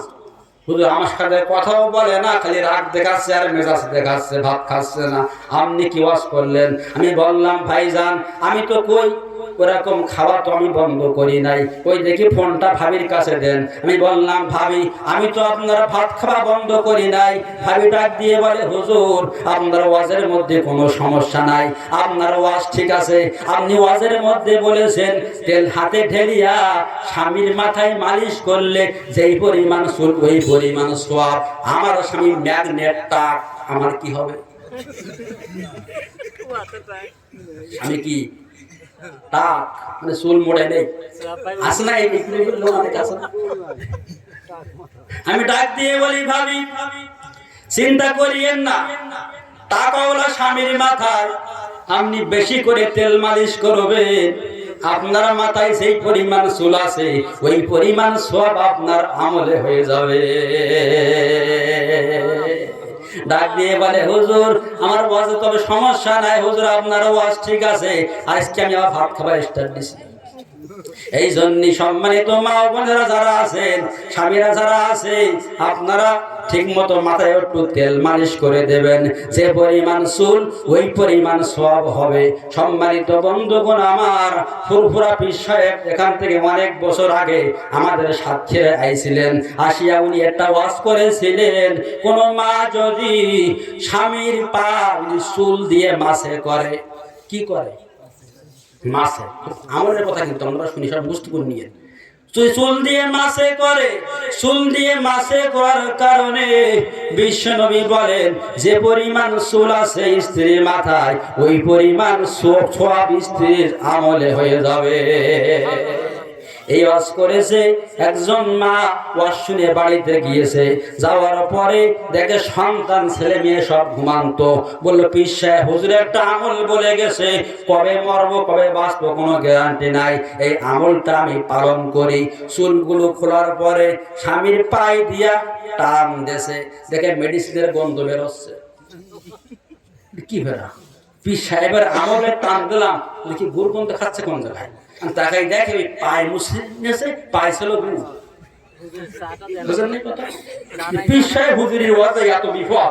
এখন মহিলা ঠান্ডার সময় গোসল করে আবার গিয়েছে, গিয়ে বলে হায় হায় রে, আবার কোন মহিলা বিপদে পড়ে, আমি চলে যাই। গিয়েছে পীর সাহেব হুজুরের ওয়াজে, গিয়ে বলতে, হুজুর আপনার ওয়াজ কোনো সমস্যা নাই, তা আপনি বলবেন যে স্বামীরা যারা আসো, এই ওয়াজটা বলার পরে আপনি বলবেন স্বামীরা যারা আসো সবার সময় একটা পা ধুইছি। তবে স্ত্রীর কাছ থেকে খেদমত নেওয়ার সময় পাও ধোয়া লাগে, কথা বলেন ঠিক কিনা? কিন্তু আমাদের সমাজে স্বামীরা স্ত্রীরা স্বামীকে ভালোবাসে না। এরা বিড়ি খাইতে খাইতে, গাঁজা খাইতে খাইতে, মদ খাইতে খাইতে মুখ হয়েছে দুর্গন্ধ, আর পথে ঘাটে চলার সময় বুটো দুবাইয়া বাড়ি যায়, যার কারণে ভালোবাসে না। এই জন্য ভালোবাসা ফিরিয়ে আনতে হলে একটু বিশ্বনবীজি বলেন, প্রতিদিন সবার আগে তোমার চেহারাতে একটু চুলটা আসড়বে, দাড়িটা আসড়বে। আমাদের তো অনেকের তো দাড়ি নাই, তারা সমস্যা নেই, যারা দাঁড়িয়ে আছে তারা একটু আসড়াবেন, আরে স্বামী স্ত্রীর সামনে যাবেন। বিশ্বনবীজি বলেন, স্বামী যদি স্বামী যদি বাড়িতে আসে আর স্ত্রী যদি বাড়ি থাকে, আর স্ত্রী যদি মুচকি হাসি দেয় স্বামীর দিক তাকাইয়া, তাহলে বিশ্বনবী বলেন জিহাদ করার অর্ধেক সওয়াব হয়ে যাবে। আরো জোরে বলেন, আরো জোরে বলেন, একটু আস্তে বলেন। দেখতে আমাদের আস্তে বললে আরো জোর হয়, কিন্তু নিয়ম কি উল্টো? হ্যাঁ, আস্তে বললে আরো জোর হচ্ছে, নিয়ম তো উল্টো মনে হয়। তাহলে সমস্ত কাজ কোরআনের পক্ষে হতে হবে, কথা বলেন ঠিক কিনা? যদি কোরআনের পক্ষে না থাকে তাহলে কোন কাজে আসবে? 30 পারা কোরআন দিয়ে চলতে হবে। সম্মানিত বন্ধুগণ, আমার মক্কার জমিনে রহমতের নবী, প্রাণ প্রিয় নবীজি আল্লাহর পক্ষ থেকে নবুয়ত পেয়েছেন, বলুন সুবহানাল্লাহ। নবুয়ত পাওয়ার পরে রহমতের নবী, প্রাণ প্রিয় নবীজি কোরআনের দাওয়াত দিচ্ছে, ইসলামের দাওয়াত দিচ্ছে। ভোট চুরি করা নেতা, নাম তার ওয়ালিদ। বলুন তো কি নাম? রজরে বলেন। এই ওয়ালিদের কানে আওয়াজ চলে গেছে, এরে ওয়ালিদ, তুমি তো এই মক্কা নগরের নেতা, কিন্তু এমন এক নবী আল্লাহর পক্ষ থেকে নবুয়ত পেয়েছে, ওনার উপরে কোরআন শরীফ নাজিল হয়েছে। ওনার চেহারা দেখে মানুষগুলি সব ঝাঁকে ঝাঁকে কলেমা পড়ে মুসলমান হয়ে যাইতেছে। এমন এক নবী, যে নবীর চেহারা দেখলে মানুষ কলেমা পড়ে, আর আমাদের চেহারা দেখলে মানুষ নামাজ পড়া বাদ দেয়। দেয় কি দেয় না? আমার বলে, হুজুর নামাজ পড়বো কি? আপনার পিছনে প্রথম কাতারে নামাজ পড়ে আব্দুল করিম আইলঠিলাজ্জ। এই গ্রুপ আমাদের সমাজে আছে না নাই? তাই আমাদের সবার দিকে নামাজ পড়া মানুষ নামাজ বাদ দেয়, আর রহমতের নবী, প্রাণ প্রিয় নবীজির চেহারা দেখে মানুষগুলো সব কলেমা পড়ে মুসলমান হয়ে যায়।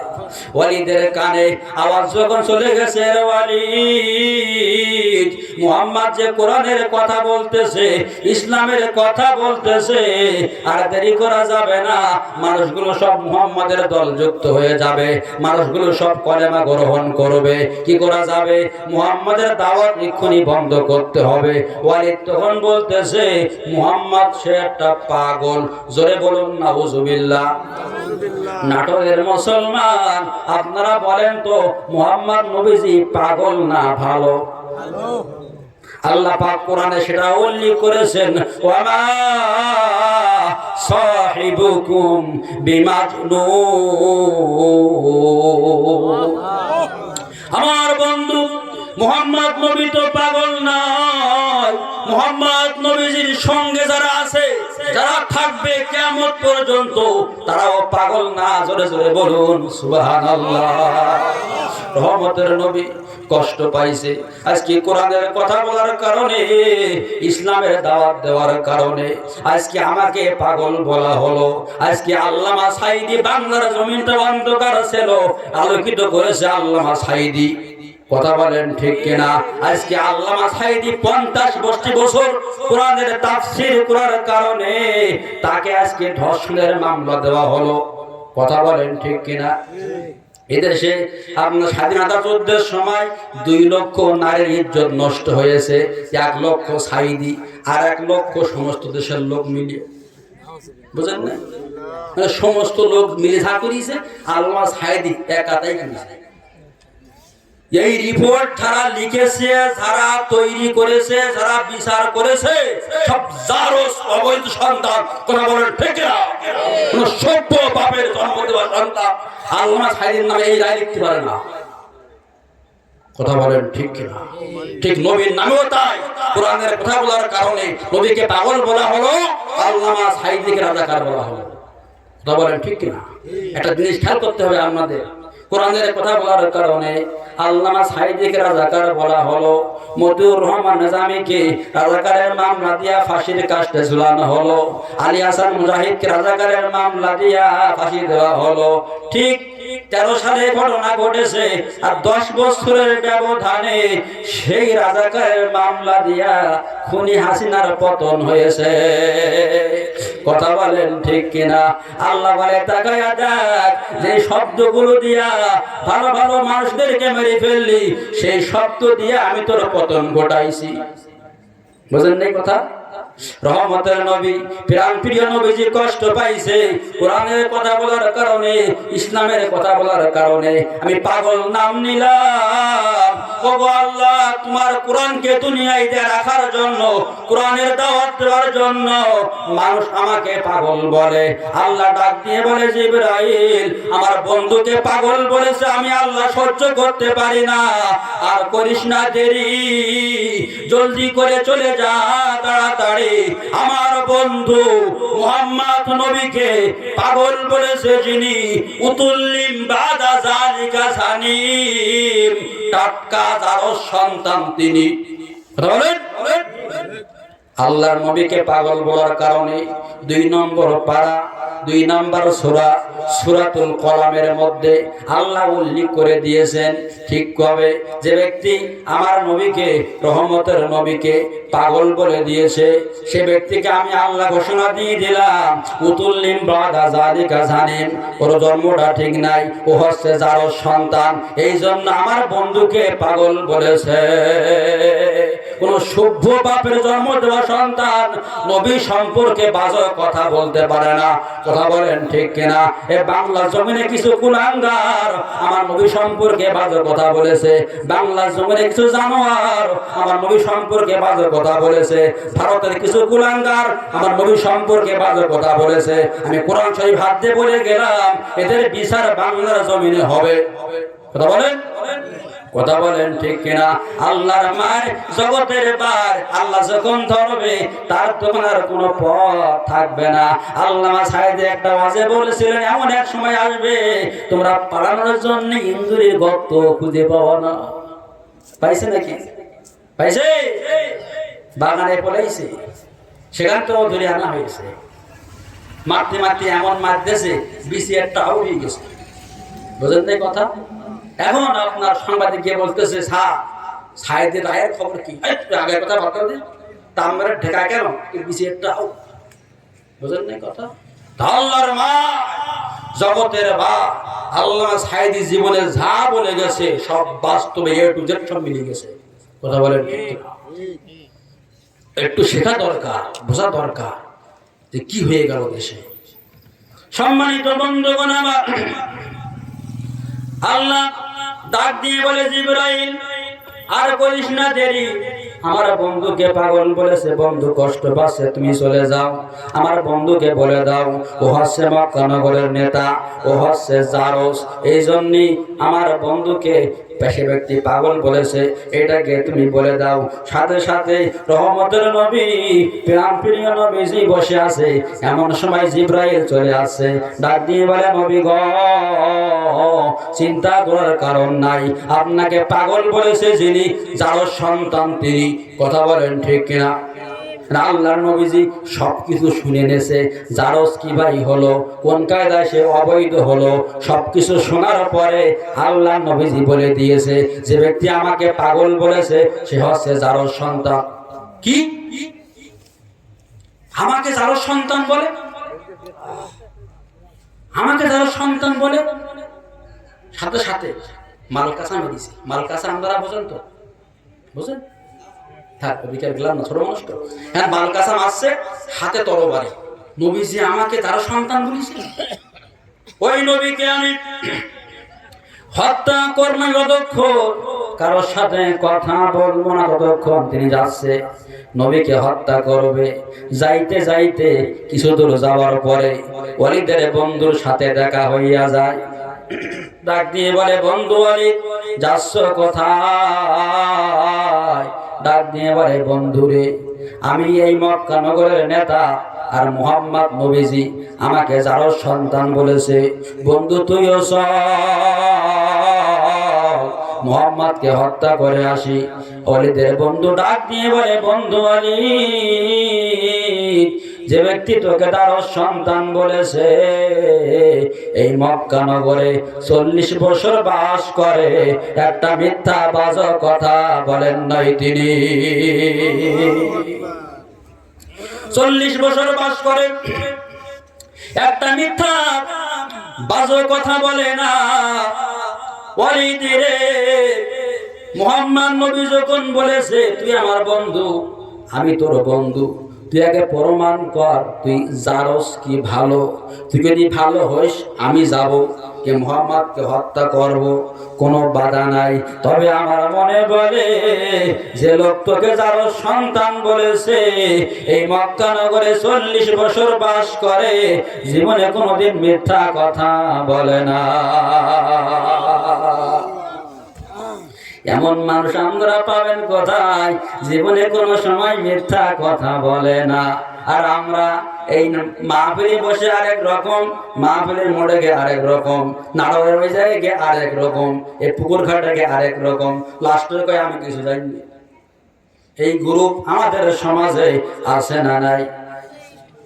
ওয়ালিদের বন্ধু ডাক দিয়ে বলে, বন্ধু ওয়ালিদ আমি যে জারস প্রমাণ করব কি ভাই? ওয়ালিদের বন্ধু ডাক দিয়ে বলে, বন্ধু ওয়ালিদ তুই জারস কি ভালো? 1 নম্বরে বলতে পারবেন যিনি আরশ আজিমের মালিক তিনি, বলুন সুবহানাল্লাহ।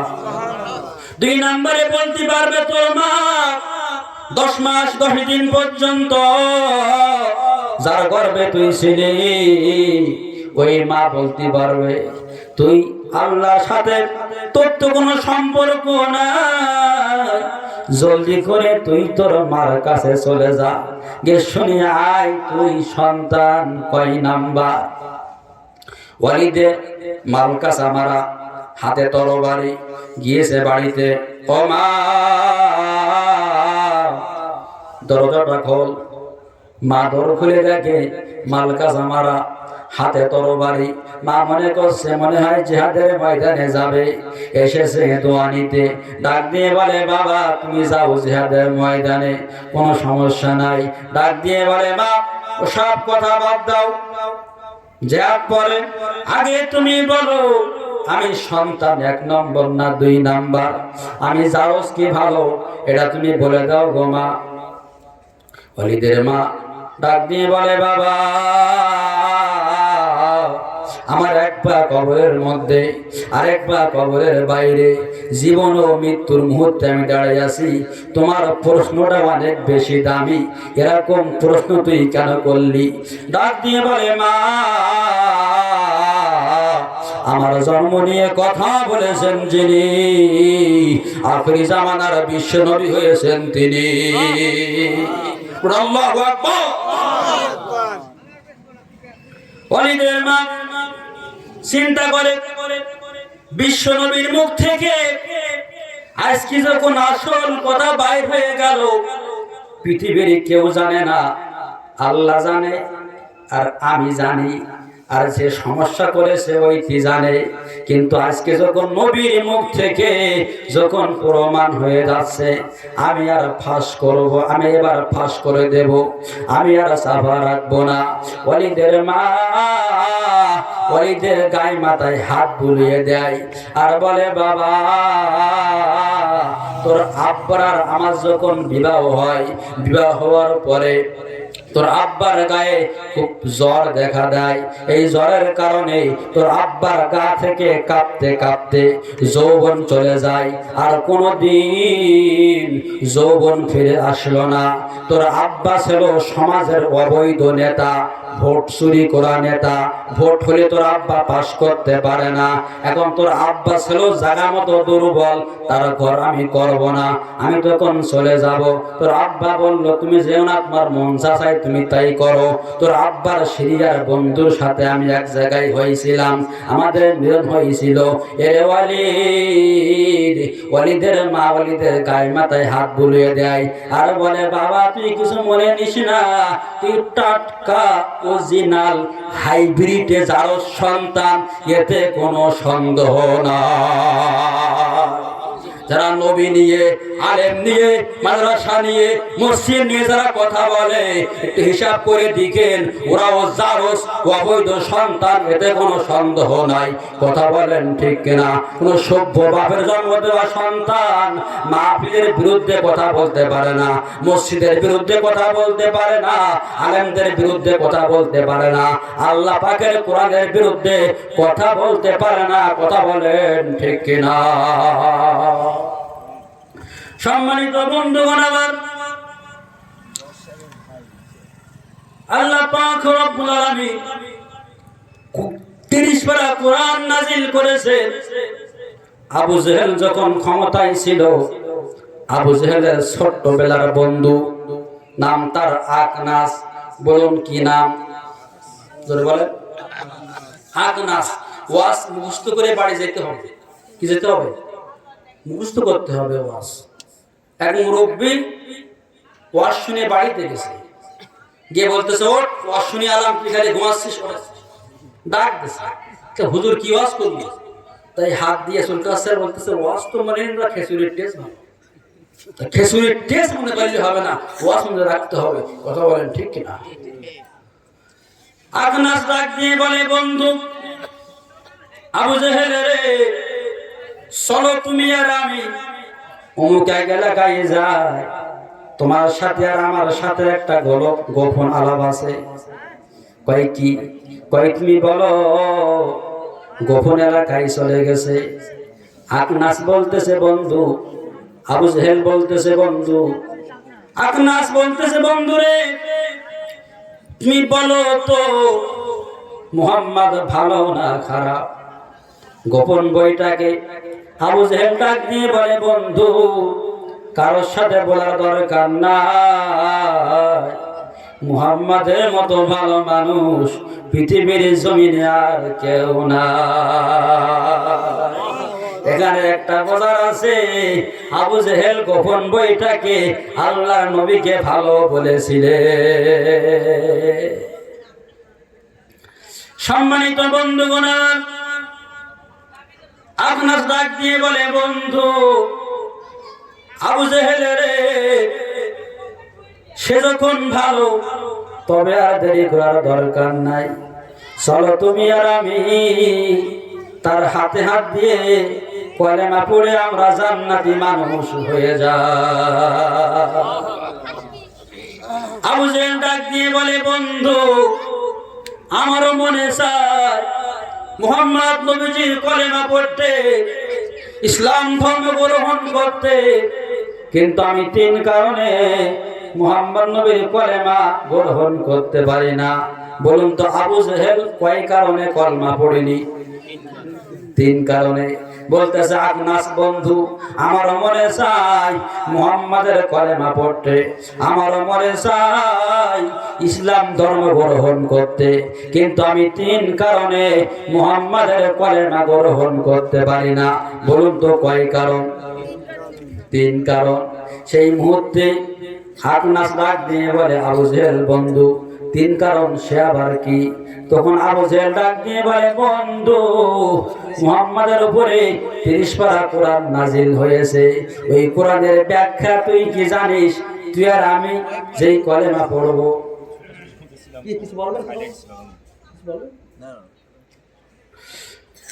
মুহাম্মাদের উপরে 30 পারা কোরআন নাজিল হয়েছে, এই কোরআনের ব্যাখ্যা তুই কি জানিস? কয় না। আবু জেহেল বলতেছে আমি ব্যাখ্যা বুঝি। আবু জেহেল কিন্তু কোরআনের ব্যাখ্যা বুঝলো। তুই আর আমি মুহাম্মাদের হাতে হাত দিয়ে যেই কলেমা পড়বো, সমাজের মধ্যে আমি হলাম এমপি, তুই আমার পিএস, সমাজের মধ্যে যা মাল আসে তুই আর আমি অর্ধেক নেমেরে খাই, আর অর্ধেক আমাদের দলের লোক বেছে বেছে আমরা দেই। আর যে বাকি লোকগুলো আছে এদের নামে মিথ্যা মামলা দিয়ে জেলখানায় ঢুকাই দেই। খেয়াল করেন, ওয়াজ মিলাই নিয়ে জেলখানায় ঢুকাই দেই। এই কাজ তুই আর আমি করি। হ্যাঁ বন্ধু, আমরা করি। তুই আর আমি আজকে কলেমা পড়বো, মুহাম্মাদের কোরআনের বিধান। তুই আর আমি তেল চুরি করি, গম চুরি করি, আটা চুরি করি, পায়খানার সিলাপ চুরি করি, এইগুলো আমরা করে বেড়াই। তুই আর আমি আজকে কলেমা পড়বো, কালকে আমরা চুরি করব। কোরআনের বিধান তুই কি জানিস? ওয়াসারিকু ওয়াসারিকাতু ফাকতু আইদিয়াহুমা জাযাআম বিমা কাসাবা নাকালাম মিনাল্লাহ। আরো জোরে বলে আল্লাহু আকবার। আবু জেহেল ডাক দিয়ে বলে, বন্ধু এখন আছে রে, ওয়াসারিকু ওয়াসারিকাতু, চোর এবং সুন্নি অর্থাৎ পুরুষ এবং মহিলা চুরি করে, ওর হাত কেটে দাও। কারণ সমাজের মধ্যে তুইও চোর, আমিও চোর, তোরও হাত থাকবে না, আমারও হাত থাকবে না। তুই আর আমি যে কলমা পড়বো, কালকে চুরি করব, তোরও হাত থাকবে না, আমারও হাত থাকবে না। তো এই যে কলমা পড়লে হাত থাকে না, এই কলমা পড়ি লাভ কি? ঠিক এই তিন কারণে, এই কারণে বাংলার জমিনের কুলাঙ্গারেরা আল্লাহ পাকের কোরআনের বিরুদ্ধে কথা বলেন, ঠিক না? এরকম চোর সমাজে আছে না নাই? একটা চোরকে ধরে শাস্তি দিতে হতো, হাত যদি কাটা হতো, পৃথিবী তুমি একটা চোর থাকতো না, দুর্নীতিও থাকতো না। এক ভ্যানাওয়ালা আমার বলতেছে, হুজুর চিন্তার কোনো কারণ নাই। আমি কেন? আমি মাসে নামাজ পড়ি একবার। কয়বার? মাসে একবার নামাজ পড়ে। আমি বললাম কেন ভাই, কেন পড়ে? হুজুর এই জুতো আমার জীবনে কেনা লাগে না। আমি বলি কেন? আমি তো ভ্যান চালাই, জুতো আমার ছেড়ে বেশি। এক মাস পরে আমি মসজিদে যাই, লোক পড়ে 4 রাকাত, আমি পড়ি 3 রাকাত, ভালো দেখে এক জোড়া নিয়ে আসি। এরকম চোর সমাজ আছে না নাই? একটা চোরকে শাস্তি দিলে পৃথিবীর জুড়ে চোর কি আর থাকতো? চোর জুতারও গ্যারান্টি নেই, জুতার গ্যারান্টি থাকে না। কিরকম ইমানদার মাহফিলে ওয়াজ করার পরে 60-100 টাকা নোট ফিল দিয়ে চুরি করে দিকে কেটা তুলি নিচ্ছে। দেখবেন কিছু কিছু মুরব্বী আছে, তাকাবে তুই মানে আপনার পকেটে পড়বে। এরকম ইমানদারের কোনো মূল্য না। পথে লক্ষ টাকা জিনিস থাকবে, হাত দেওয়া যাবে না। দুইটা লোক মানুষকে ক্ষতি করে, একটা হলো টাকার লোক, একটা নারীর লোক। দেখবেন কিছু কিছু যুবক ভাই আছে, একটা ভালো মেয়ে দেখলি কার মা, কার বোন, কার বউ তা দেখে না, নাম্বার নিয়ে মিস কল দিয়ে একবার বন্ধ করতে ছাড়ে। আছে না নাই? যুবক ভালো হতে হবে, চরিত্রবান হতে হবে। কথা বলেন ঠিক কিনা? সম্মানিত বন্ধুগণ, আমাদের সমাজে শিরক বিদআত ভণ্ডামি দিয়ে ভরে গেছে। আমাদের সমাজে ভণ্ডামি আছে না নাই? চুরি ডাকাতি আছে না নাই? জেনা ব্যভিচার ধর্ষণ আছে না নাই? ঢাকা নবাবগঞ্জে গিয়েছিলাম মাহফিলে, গিয়ে দেখি ওখানে এক পীর সাহেব আছে। আমি গিয়েছিলাম পীর সাহেবকে দেখতে, গিয়ে দেখি পীর সাহেবের নাম হলো হজ বাবা। কি বাবা? হজ। ঢাকায় পেলাম হজ বাবা। আমি বললাম এই হজ বাবা করে কি? বলতেছে হুজুর এ খুব সমস্যা, আমাদের এই হজ বাবা মাটি দিয়ে কাবা বানাইছে। আপনি তো বক্তা মানুষ, বাইরে ঘাটে হজ করেন, আপনার নামের আগে আলহাজ তো আলহাজ কই, আপনি কাজ করেন, এইখানে 7টি পাক মারেন, আপনি আলহাজ হয়ে যাবেন। রাসূল বলেন নাউজুবিল্লাহ। বলতে মক্কা মদিনায় কষ্ট করে আপনি যাবেন কেন? এইখানে 7টি পাক মারলে আপনি আলহাজ। বলুন নাউজুবিল্লাহ। এই সমস্ত ভণ্ড পীরের রাস্তা না বাড়ি ভেঙতে হবে, কথা বলেন ঠিক না? ভণ্ড পীরের জায়গা বাংলা জমিনে হবে না, ঠিক না বলে? এই ভণ্ড পীর আমাদের জমিনে ভরে গেছে। এই ভণ্ড পীরদের নামে আমি একটা গান তৈরি করেছি, আপনারা শুনবেন? বলবো আমি।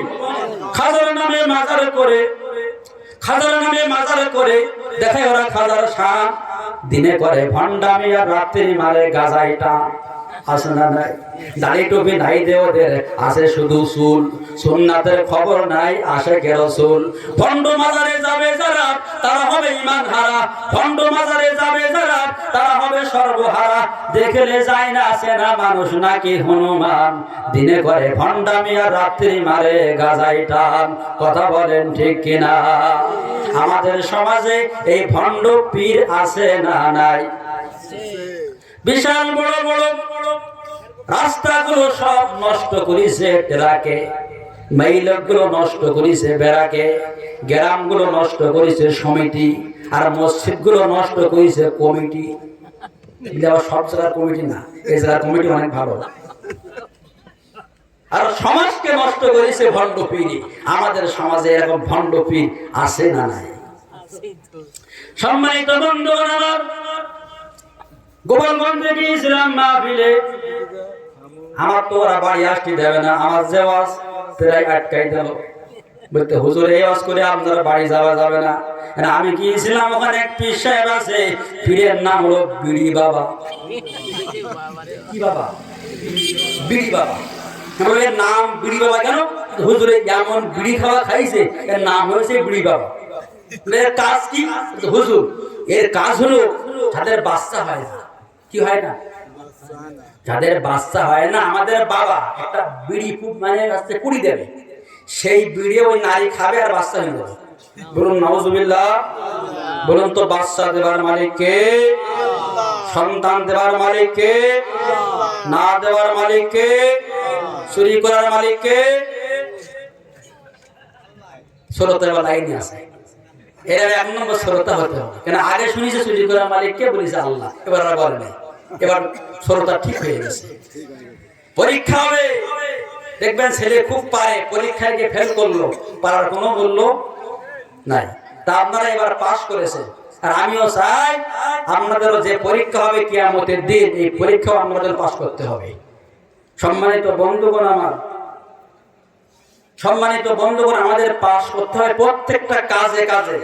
আল্লাহ পাক হিসাব নেবে কিয়ামতের ময়দানে। সর্বপ্রথম নামাজের হিসাব নেবে। এখন নামাজ পড়ে কেউ 2 ওয়াক্ত, কেউ পড়ে 1 ওয়াক্ত, কেউ বছরে একবার, কেউ ঈদে একবার, এই ছাড়া পড়ে না। এক মুসল্লি আমার এসে ঈদের দিন কোলাকুলি করতেছে, টুপির দিক তাকাই দেখি যে 3 খাওয়া ছেঁড়া। আমি বললাম মুরব্বী টুপির এই অবস্থা কে? হুজুর কিছু মনে নিয়েন না, গত ঈদে ঈদ পড়ে চালাই মাথায় বুঝে ধুইলাম, ইন্দুরে 3 খাওয়া খাই ফেলেছি। এই হলো আমাদের অবস্থা, ইন্দুরে 3 খাওয়া টুপি খেয়ে ফেলাচ্ছে। আমরা কে মুসলমান? আমরা এই হচ্ছে আপনার সলিড ওয়াজ, এই হচ্ছে আসল ওয়াজ। আমার এই হক কথাগুলো বলি, খারাপ লাগে, তিতা লাগে, কিন্তু আল হক কুমুর রো, হক কথা বলবো, জীবন যা কার থাক, আমার বাপ রাগ করলেও আমার কোনো কষ্ট নাই। তোরা বলেন ঠিক না? সম্মানিত বন্ধুগণ আমার, জিকির করি সুবহানাল্লাহ আলহামদুলিল্লাহ।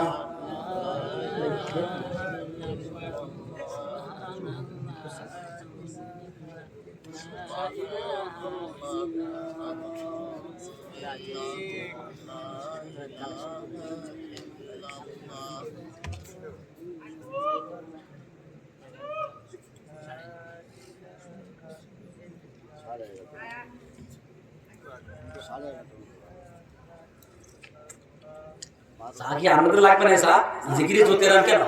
জোরে বলেন লা ইলাহা, জোরে লা ইলাহা, লা ইলাহা ইল্লাল্লাহু, লা ইলাহা ইল্লাল্লাহ, সুবহানাল্লাহ আলহামদুলিল্লাহ, লা ইলাহা, লা ইলাহা ইল্লাল্লাহু মুহাম্মাদুর রাসূলুল্লাহ।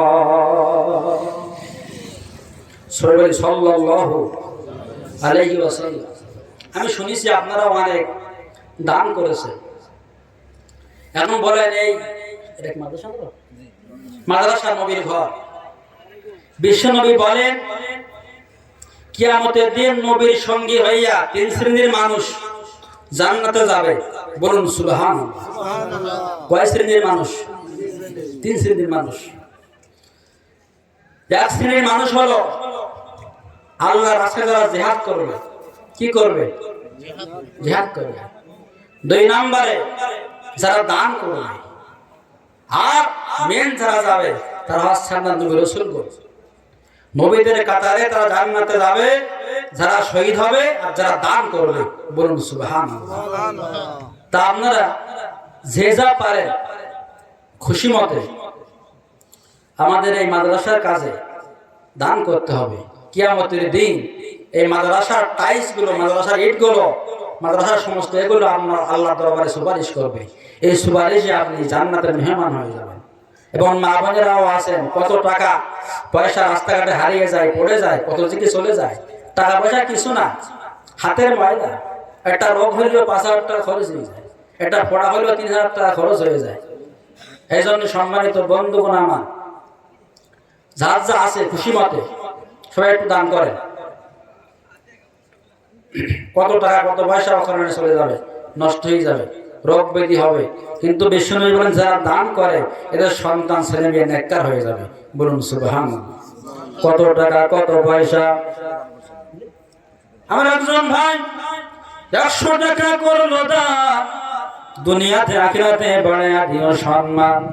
আল্লাহ নেক হায়াত বৃদ্ধি করে দাও, রোগ শোক থেকে তুমি আল্লাহ মুক্তি দান করে দাও, সংসারের মধ্যে বরকত দান করে দাও, সন্তান কোন হক্কানি হাফেজ আলেম বানায়া দাও। আর দান করার কারণে দুনিয়ার গজব থেকে মুক্তি দান করে দাও। জোরে জোরে বলি আমিন। কি আছে মুসাফির মানুষ, আপনাদের জন্য দোয়া করব। যে হাত দিয়ে দোয়া করব, এই হাতটা দিয়ে 30 পারা কোরআন মুখস্থ করেছি। এই হাতটা দিয়ে বুখারী শরীফ তিরমিজি শরীফ মুখস্থ করেছি। এই হাত দিয়ে আমি গুনাহগার হাজার হাজার মানুষ নিয়ে দোয়া করেছি।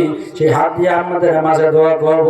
দে দম বুঝে বুঝে কারণিতে কতক্ষণ, কত টাকা কত পয়সা ওই কারণে চলে যায়।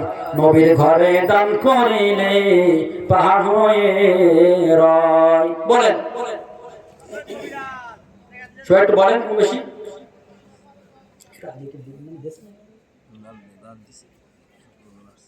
আর পরে যারা আসছেন তারা বলেন টাকা পয়সা কিছু না। আল্লাহ পাক কোরআনে বলেছেন ওয়ানফিকু মিম্মা রাযাকনাকুম মিন ক্বাবলি আইয়াতিয়া আহাদাকুমুল মাউত। তোমরা আয় করো, আল্লাহর রাস্তায় ব্যয় করো। কখন? মৃত্যু আসার আগে। মরে গেলে কি আর দান করা যাবে? আপনি যখন দান করবেন না, আপনি মারা যাওয়ার পরে আপনার ছেলে মেয়েও কেউ দান করবে না। যদি বিশ্বাস না হয় মরি আপনারা টেস্ট করে দেখেন।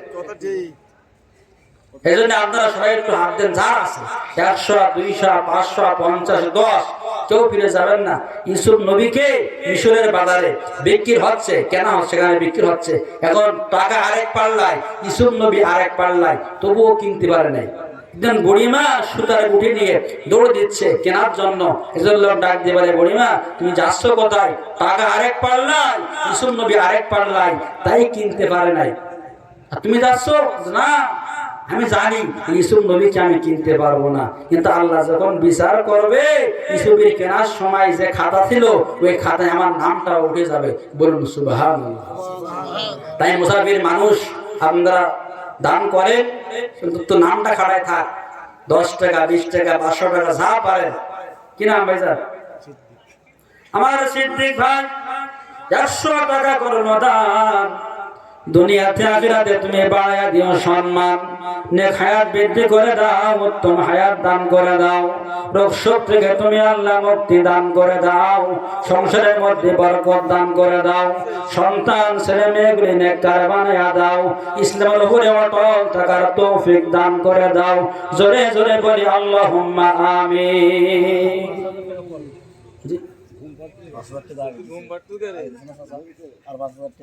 নারায়ে তাকবীর, আর জোরে নারায়ে তাকবীর। 5,000 টাকা, 5,000 টাকা। জোরে বলেন মারহাবা, মারহাবা। দেন আবার 100 টাকা নগদ আর 5,000 টাকা দিবে। দেখেন 10,100 টাকা। 10,100 টাকা। চাচাকে আল্লাহ নেক হায়াত দান করুক, সন্তান ছেলে নেককার বানাই দেখতে বলে আল্লাহুম্মা আমিন। এটা আমরা বলেন যে বলেন খুশি মতে, কারণ তো জোর করা হচ্ছে না। অনেক হুজুর আছে টাকা মানে পকেট থেকে বের করে নেয়, আমি তো তা নিচ্ছি না। এই জন্য আপনারা খুশি মতে বলেন আমি মুসাফির মানুষ, আমাদের দোয়া করে যাবো। নবীজি বলেছেন মুসাফিরের দোয়া আল্লাহ ফেরত দেয় না। কি নাম? রবিউল, রবিন, রবিন ভাই 100 টাকা করে দান। দুনিয়াতে আখিরাতে তুমি বাড়াইয়া দিও সম্মান, রোগ শোক থেকে মুক্তি দান করে দাও, অভাব দূর করে দাও, ঋণ দূর করে দাও। সন্তান ছেলে মেয়েগুলি ইসলামের উপরে অটল থাকার তৌফিক দান করে দাও। জোরে জোরে বলি আল্লাহুম্মা আমিন। টাকা ভালো, পয়সা ভালো, আরো ভালো সোনা, মারা গেলে যেতে হবে বাঁশবাগানের কোনা। জিন্দেগির ওই আমার একজন ভাই 100 টাকা করলো দান, নাম বললো না। তুমি আল্লাহ তো জানো, ইন্নাহু আলিমুম বিজাতিস সুদূর। আল্লাহ তুমি দান কবুল করে নাও, নেককার বান্দা হিসেবে কবুল করে নাও। আমার মা বোনেরা যারা আছেন তারা টাকা তুলে ব্যস্ত পাঠাইয়া দেন, কত টাকা কত পয়সা ও কারণে চলে যায়।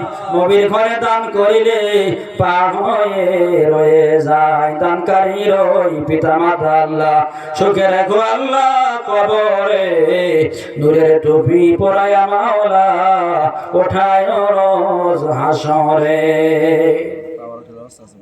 আমাদের জন্য তাবারুকের ব্যবস্থা আছে, বুঝেন নাই? আমি এত সময় জানি, আমি মনে হয় প্রধান বক্তা, কিন্তু প্রধান বক্তা একটা আছে, ওর নাম হলো তাবারুক সাহেব, বুঝেন নাই? এই জন্য আমাদের জন্য তাবারুকের ব্যবস্থা হয়েছে। আমরা খুশি মতে আপনারা দান করবেন। কত টাকা কত জায়গায় সব হারিয়ে যায়, পড়ে যায়। এখন জিন্দিগি থাকেন ব্যস্ত বলেন।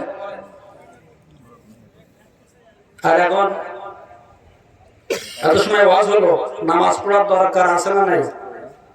বুঝেন নাই? কি নাম ভাই? হাকিমউদ্দিন ভাই 100 টাকা করলো দান, দুনিয়াতে আখিরাতে বাড়াইয়া দিও সম্মান। আব্দুর রাজ্জাক ভাই 100 টাকা করলো দান, দুনিয়াতে আখিরাতে বাড়াইয়া দিও সম্মান। নেক হায়াত বৃদ্ধি করে দাও, উত্তম হায়াত দান করে দাও, রোগ শোক থেকে মুক্তি দান করে দাও। সন্তান ছেলে মেয়েগুলি নেককার বানাইয়া দাও। হে আল্লাহ, যে নিয়াত করে দান করেছে এই নিয়াত তুমি আল্লাহ পুরো হওয়ার তৌফিক দান করে দাও। আজকের এই মাহফিল তুমি আল্লাহ কবুল ও মঞ্জুর করে নাও। জোরে জোরে বলি আল্লাহুম্মা আমিন। এখন বলেন যে দান করবেন, এখন দোয়া শেষ পর্যায়ে। হ্যাঁ বলেন, নামাজ পড়ার দরকার আছে না নাই? আছে। আবার বলেন না, আমরা 12টা পর্যন্ত শুনেছি, যখন মুয়াজ্জিন সাহেব বলবে হায় আলা সালাহ, আমরা বলবো ইমাম সাহেব মুয়াজ্জিন বলে আজকে ফজরটা সালাহ, আজকে আমরা ঘুমিয়ে নেই, এরকম যেন না হয় খবরদার।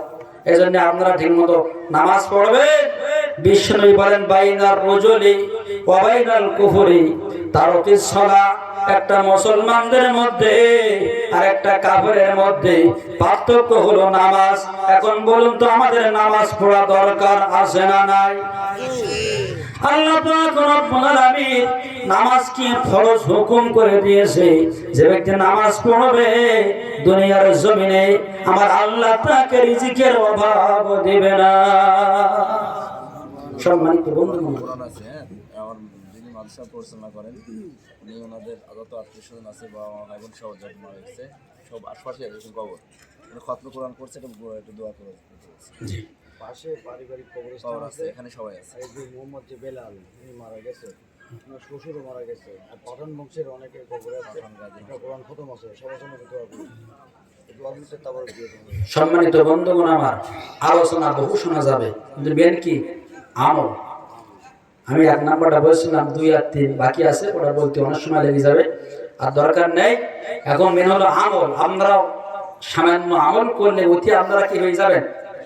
মুক্তি পেয়ে যাবেন। আমি এত জায়গায় ওয়াজ করি, এই ওয়াজ আর আমল জীবনে এক জায়গায় হচ্ছে না। এই প্রায় সময় মাহফিলে বলি, এক মুরব্বী গিয়েছে আপনার ওই একজনের বাড়িতে, 3 দিন পর্যন্ত কিছু খায় না, না খাওয়া শরীর। বলতে, মা কিছু খায় না, আমার কিছু দাও। এখন কি করবে, বাড়ি মাত্র 2 জন মানুষ, অল্প কিছু ভাত রান্না করছিল আর ডাউল রান্না করছিল। এখন 1 গামলা ভাত দিয়ে গেছে, সে গিয়েছে আবার ডাউল আনতে, আর ডাউল এনে দেখে ভাত খাওয়া হয়ে গেছে। এখন ডাউল দিয়ে গেছে আবার ভাত আনতে, এবার দেখে এসে দেখে ডাউল খাওয়া হয়ে গেছে। এরম ভাই হাড়ির ভাতও ভরে গেছে, চুলার ডায়লগ মানে হাড়ির ডায়লগ সব হয়ে গেছে। এবার বাড়ি আওলা খুব চিন্তা করতেছে যে হায় হায় রে কি বিপদে পড়লাম। তাই স্ত্রী বলে, শোনো, নিজে না খাইয়ে লোকদেরকে খাওয়ানো আমার নবীর সুন্নাত, বলুন সুবহানাল্লাহ।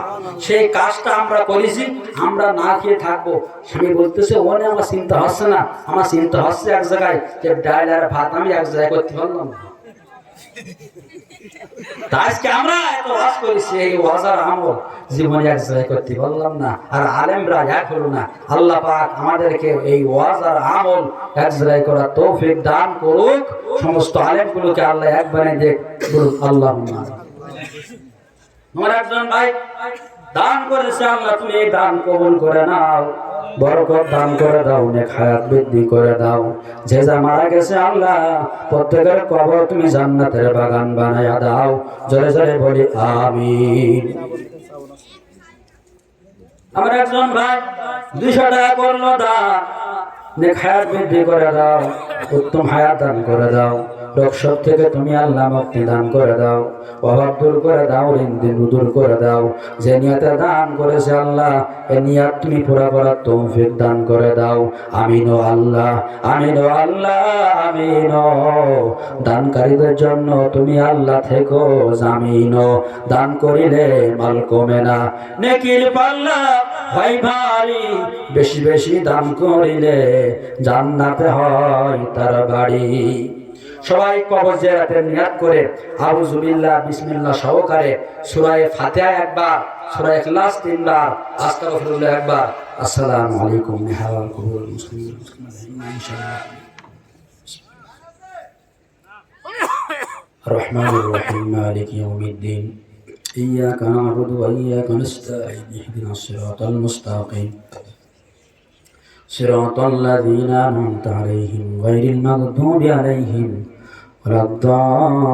ওয়ালাদ-দাল্লিন। আমিন। বিসমিল্লাহির রহমানির রহিম। কুল হুয়াল্লাহু আহাদ, আল্লাহুস সামাদ, লাম ইয়ালিদ ওয়া লাম ইউলাদ ওয়া লাম ইয়াকুল লাহু কুফুওয়ান আহাদ। বিসমিল্লাহির রহমানির রহিম। কুল হুয়াল্লাহু আহাদ, আল্লাহুস সামাদ, লাম ইয়ালিদ ওয়া লাম ইউলাদ ولم يكن له كفوا أحد. بسم الله الرحمن الرحيم. قل هو الله أحد الله الصمد لم يلد ولم يولد ولم يكن له كفوا أحد. أستغفر الله الذي لا إله إلا هو الحي القيوم وأتوب إليه. لا حول ولا قوة إلا بالله العلي العظيم. سبحان الله وبحمده سبحان الله العظيم. এখন খাস করে দোয়া হবে।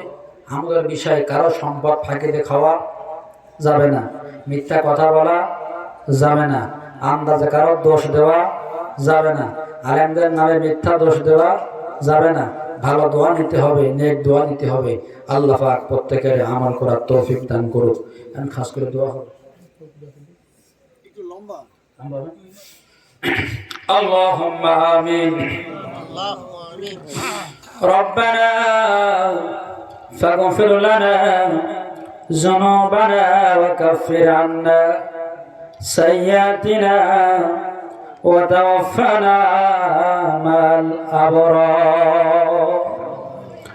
ربنا هب لنا من أزواجنا وذرياتنا قرة أعين واجعلنا للمتقين إماما. ربي هب لي من الصالحين. هيا الله পাক মাবুদ গো,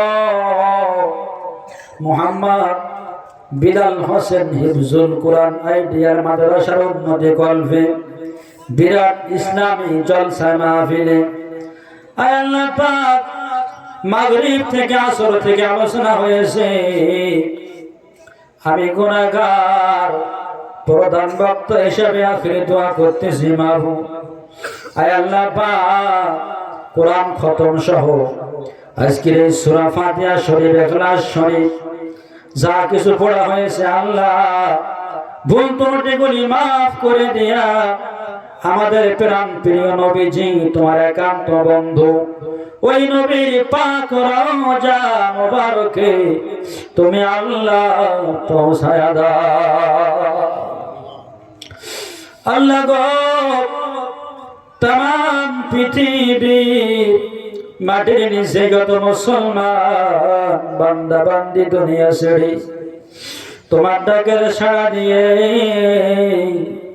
অন্ধকার গহীন কবরে চলে গেছে মাওলা প্রত্যেকের কবরে আমি গুনাহগার বশিশ করলাম তুমি আল্লাহ কবুল করে নাও প্রত্যেকের কবর তুমি আল্লাহ জান্নাতের বাগান বানায়া দাও কবরের সঙ্গে বেহেশতের সঙ্গে তুমি যোগাযোগ করে দাও অন্ধকার কবর তুমি আল্লাহ নূরে আলোকিত করে দাও সংকীর্ণ কবরকে আল্লাহ তুমি প্রশস্ত বানায়া দাও হে আল্লাহ পাক মাবুদ গো মুহাম্মদ বিল্লাল হুসাইন হে আল্লাহ পাক তার যত আওলাদগণ যে যেখানে ঘুমাই গেছে আল্লাহ তিনি সহ প্রত্যেকের কোরআন খতম আল্লাহ আজকের এই মাহফিলের সওয়াব বশিশ করলাম তুমি আল্লাহ কবুল করে নাও হে আল্লাহ পাক মাবুদ গো আমি গুনাহগার বাংলাদেশ ভারত সহ প্রধান বক্তা হয়ে আওয়াজ করেছি দোয়া করেছি কোন জায়গার দোয়া কবুল হয়েছে আমার তো জানা নাই তবে গো আল্লাহ আজকের এই দোয়া তুমি আল্লাহ ফিরাইয়া দিও না আজকের এই দোয়া তুমি আল্লাহ কবুল করে নাও আল্লাহ তুমি দেখায়া দেখো আজকের এই মাহফিলে অনেকের জনম দুঃখিনী মা অনেকের জনম দুঃখিনী আব্বা দুনিয়াতে না কে জীবনে বাড়ি যাবে জনম দুঃখিনী মায়ের মুখটা কোনোদিন দেখতে পাইবে না কে জীবনে বাড়ি যাবে জনম দুঃখিনী আব্বার মুখটা কোনোদিন দেখতে পাইবে না অনেক সন্তান বাড়িতে যাইয়া মাকে মা বলে ডাকবে অনেক সন্তান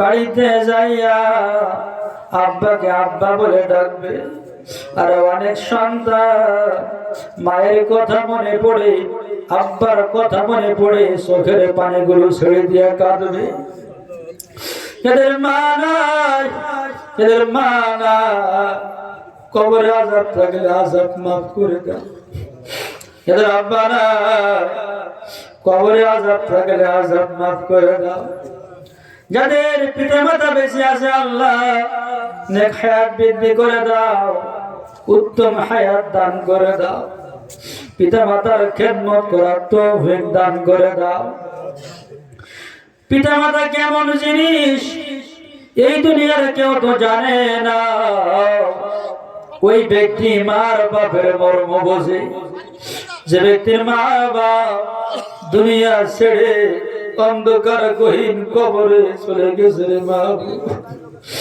আল্লাহ গো 7 সমুদ্র 13 নদীর পানি দিয়ে আল্লাহ তোমার খুশি করা যায় না তুমি যখন খুশি হয়ে যাও যখন কোন বান্দা বান্দি চোখের পানি ছেড়ে কান্দি থাকে রে আল্লাহ আল্লাহ পিতা মাতা কেমন জিনিস আমি যখন বাইরে মাহফিলে যাই বাসায় যখন ব্যাগ দেই রাতে 1টা 2টা 3টা বেজে যায় বাড়ি যাইয়া দেখি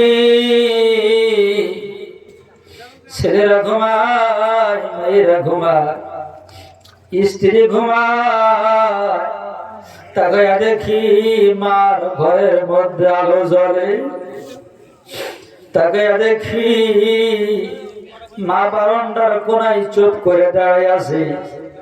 জিজ্ঞাসা করি, মা তুমি ঘুমাও না? মা ডাক দিয়ে বলে, বাবা আমার ঘুম হয় না। আমি ঘুমাতে যাই, এমন সময় ঘরের বাইরে একটা গাড়ির হর্নের আওয়াজ হয়। আমি মনে করি তোর গাড়ি আইছে। আমি বারান্দায় আসি, আসিয়া দেখি তোর গাড়ি না। আবার যাইয়া ঘুমাই, আবার একটা হরেন হয়।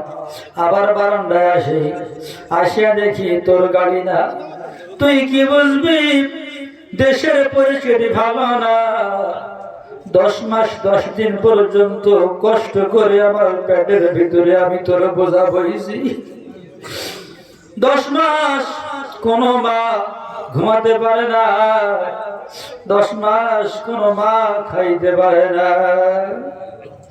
আল্লাহ তুমি তাকাইয়া দেখো, অনেক সন্তান মায়ের কথা মনে পড়ে চোখের পানিগুলো ছেড়ে দিয়েছে, আব্বার কথা মনে পড়ে চোখের পানিগুলো ছেড়ে দিয়েছি। আল্লাহ আমাদের এই চোখের পানি বাতাসে নিভাই দিও না, বাতাসে উড়াই দিও না। আমাদের এই চোখের পানি ছিটকে মেরে আমাদের পিতা মাতার কবর গুলো তুমি জান্নাতের বাগান বানায়া দাও। আল্লাহ মেহেরবানি করে মাবুদ আজকের এই মাহফিল তুমি কবুল করে নাও। আজকের এই মাহফিলে মাদ্রাসায় অনেকে দান করেছে, প্রত্যেকের দান তুমি কবুল করে নাও। আল্লাহ আগামীতে এই মাহফিল আরো ভালো করে হতে পারে সে তৌফিক তুমি আল্লাহ দান করে দাও। আল্লাহ পাক মেহেরবানি করে রফিকুল ইসলাম ভাই, আল্লাহ পাক তার কণ্ঠকে তুমি আল্লাহ কোরআনের ময়দানে কবুল করে নাও, ইসলামের পথে তুমি আল্লাহ কবুল করে নাও। আল্লাহ গো বাংলাদেশ সহ বিদেশ সফর করার তৌফিক তুমি আল্লাহ দান করে দাও। আল্লাহ পাক যে সমস্ত যুবকেরা মিলে এই মাহফিল সাজাইছে রে আল্লাহ, এদের জন্য তুমি জান্নাতের বাগানে বালাখানা সাজাইয়া দাও। আজকের এই মাহফিলে যারা সমাপ্তি রয়েছে আল্লাহ পাক মেহেরবানি করে প্রত্যেকের আল্লাহ তুমি নেক হায়াত বৃদ্ধি করে দাও, উত্তম হায়াত দান করে দাও। রোগ শোক থেকে তুমি আল্লাহ মুক্তি দান করে দাও, অভাব দূর করে দাও, ঋণ দূর করে দাও, কঠিন রোগ থেকে আল্লাহ তুমি মুক্তির ব্যবস্থা করে দাও। আল্লাহ পাক পাশে কবরস্থান আছে, মাহফিলের সাইডে আল্লাহ পারিবারিক কবরস্থান, যে কবরগুলো আছে আজকে কোরআন খতম সহ আজকে মাহফিলের সওয়াব বখশিশ করলাম তুমি আল্লাহ কবুল করে নাও। আল্লাহ যে কবরগুলো আছে আল্লাহ কবরগুলো তুমি জান্নাতের বাগান বানায়া দাও, কবরের সঙ্গে বেহেশতের সঙ্গে তুমি যোগাযোগ করে দাও। অন্ধকার কবর তুমি আল্লাহ নূরে আলোকিত করে দাও, সংকীর্ণ কবরকে আল্লাহ তুমি প্রশস্ত বানায়া দাও। আল্লাহ মেহেরবানি করে মাবুদ এই দুনিয়া ছেড়ে যারা অন্ধকার গহীন কবরে চলে গেছে প্রত্যেকের কবরগুলো তুমি জান্নাতের বাগান বানায়া দাও। আল্লাহ জানি না কার জন্যে রে আল্লাহ বড়িগ্রাম বাজারে কাফনের কাফন তৈরি হয়ে গেছে, জানি না কার জন্য কোন ঝাড়ের বাস পাকিয়া লাল হয়ে গেছে, জানি না কার জন্য বড়ি পাতার গরম পানি রেডি হচ্ছে রে আল্লাহ। জীবনের শেষ দোয়া মনে করে তাম জিন্দিগির গোনা খাতাগুলি তুমি আল্লাহ মাফ করে দাও। আল্লাহ যেগুলো আলোচনা হয়েছে আমল করার তৌফিক দান করে দাও। আল্লাহ যে মা বোনেরা মাহফিলে এসেছে সকল মা বোনদেরকে আল্লাহ তুমি মা ফাতেমার মতো কবুল করে নাও, মা বোনদেরকে আল্লাহ তুমি মাফ করে দাও। সকল মা বোনদেরকে আল্লাহ তুমি নামাজি বানায়া দাও, নেককার বানায়া দাও। আয় আল্লাহ পাক আমার সঙ্গে যারা হাত তুলেছে সমস্ত ভাইরা এই ভাইগুলোকে তুমি আল্লাহ এদেরকে তুমি মাফ করে দাও। যারা মাহফিলে এসেছে আল্লাহ বাড়িতে যাবার আগে আগে প্রত্যেক কদম বা কদমে লক্ষ লক্ষ নেকি তুমি আল্লাহ দান করে দাও। আমাদের প্রত্যেকের তুমি আল্লাহ কবুল করে নাও।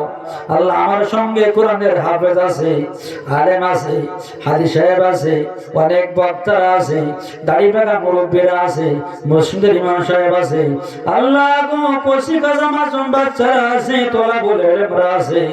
আল্লাহ কার হাতটা তোমার কাছে প্রিয়, সেই হাতের ওসিলায় তুমি আমাদের সকলকে মাফ করে দাও। আল্লাহ সেই হাতের ওসিলায় তুমি আমাদের সকলকে ক্ষমা করে দাও।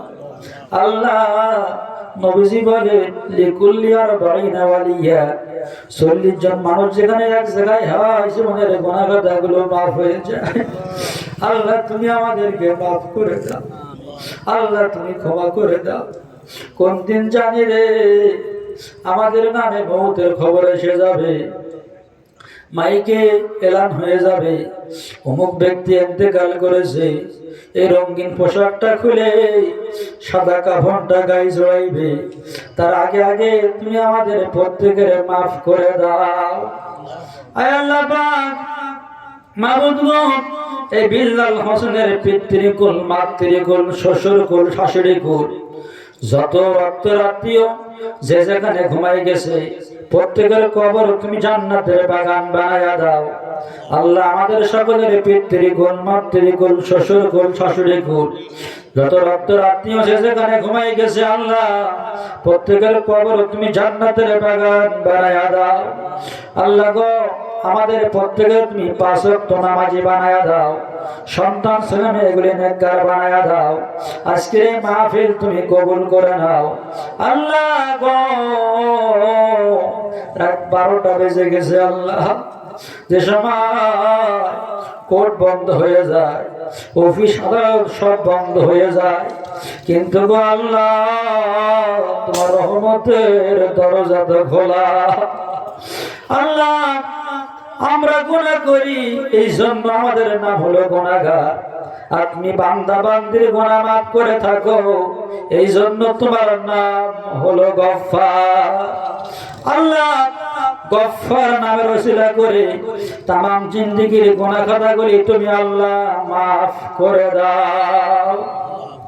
আল্লাহ গো যা একটু চাওয়ার বাকি আছে সমস্ত চাওয়া তুমি আল্লাহ মিটাইয়া দাও। আজকের এই মাহফিল তুমি কবুল করে নাও, আমাদের প্রত্যেকের তুমি আল্লাহ কবুল করে নাও। এই মাহফিলের পিছনে যারা টাকা দিয়ে অর্থ দিয়ে যারা সাহায্য করেছে প্রত্যেকের তুমি কবুল করে নাও। প্রত্যেক যুবকগুলোকে আল্লাহ তুমি কবুল করে নাও, 5 ওয়াক্ত নামাজি বানায়া দাও। আমাদের প্রত্যেক কাজে আল্লাহ তুমি বরকত দান করে দাও। যেদিন তুমি আমাদের বাড়িতে মালাকুল মাউত আজরাইল পাঠাইবা গো আল্লাহ, ওই দিনটাকে মেহেরবানি করিয়া আমাদের প্রত্যেকের জবানে তুমি আল্লাহ রেখে দিও কালিমায়ে তাইয়্যিবা লা ইলাহা ইল্লাল্লাহু মুহাম্মাদুর রাসূলুল্লাহ। আসসালামু আলাইকুম ওয়া রাহমাতুল্লাহি ওয়া বারাকাতুহু।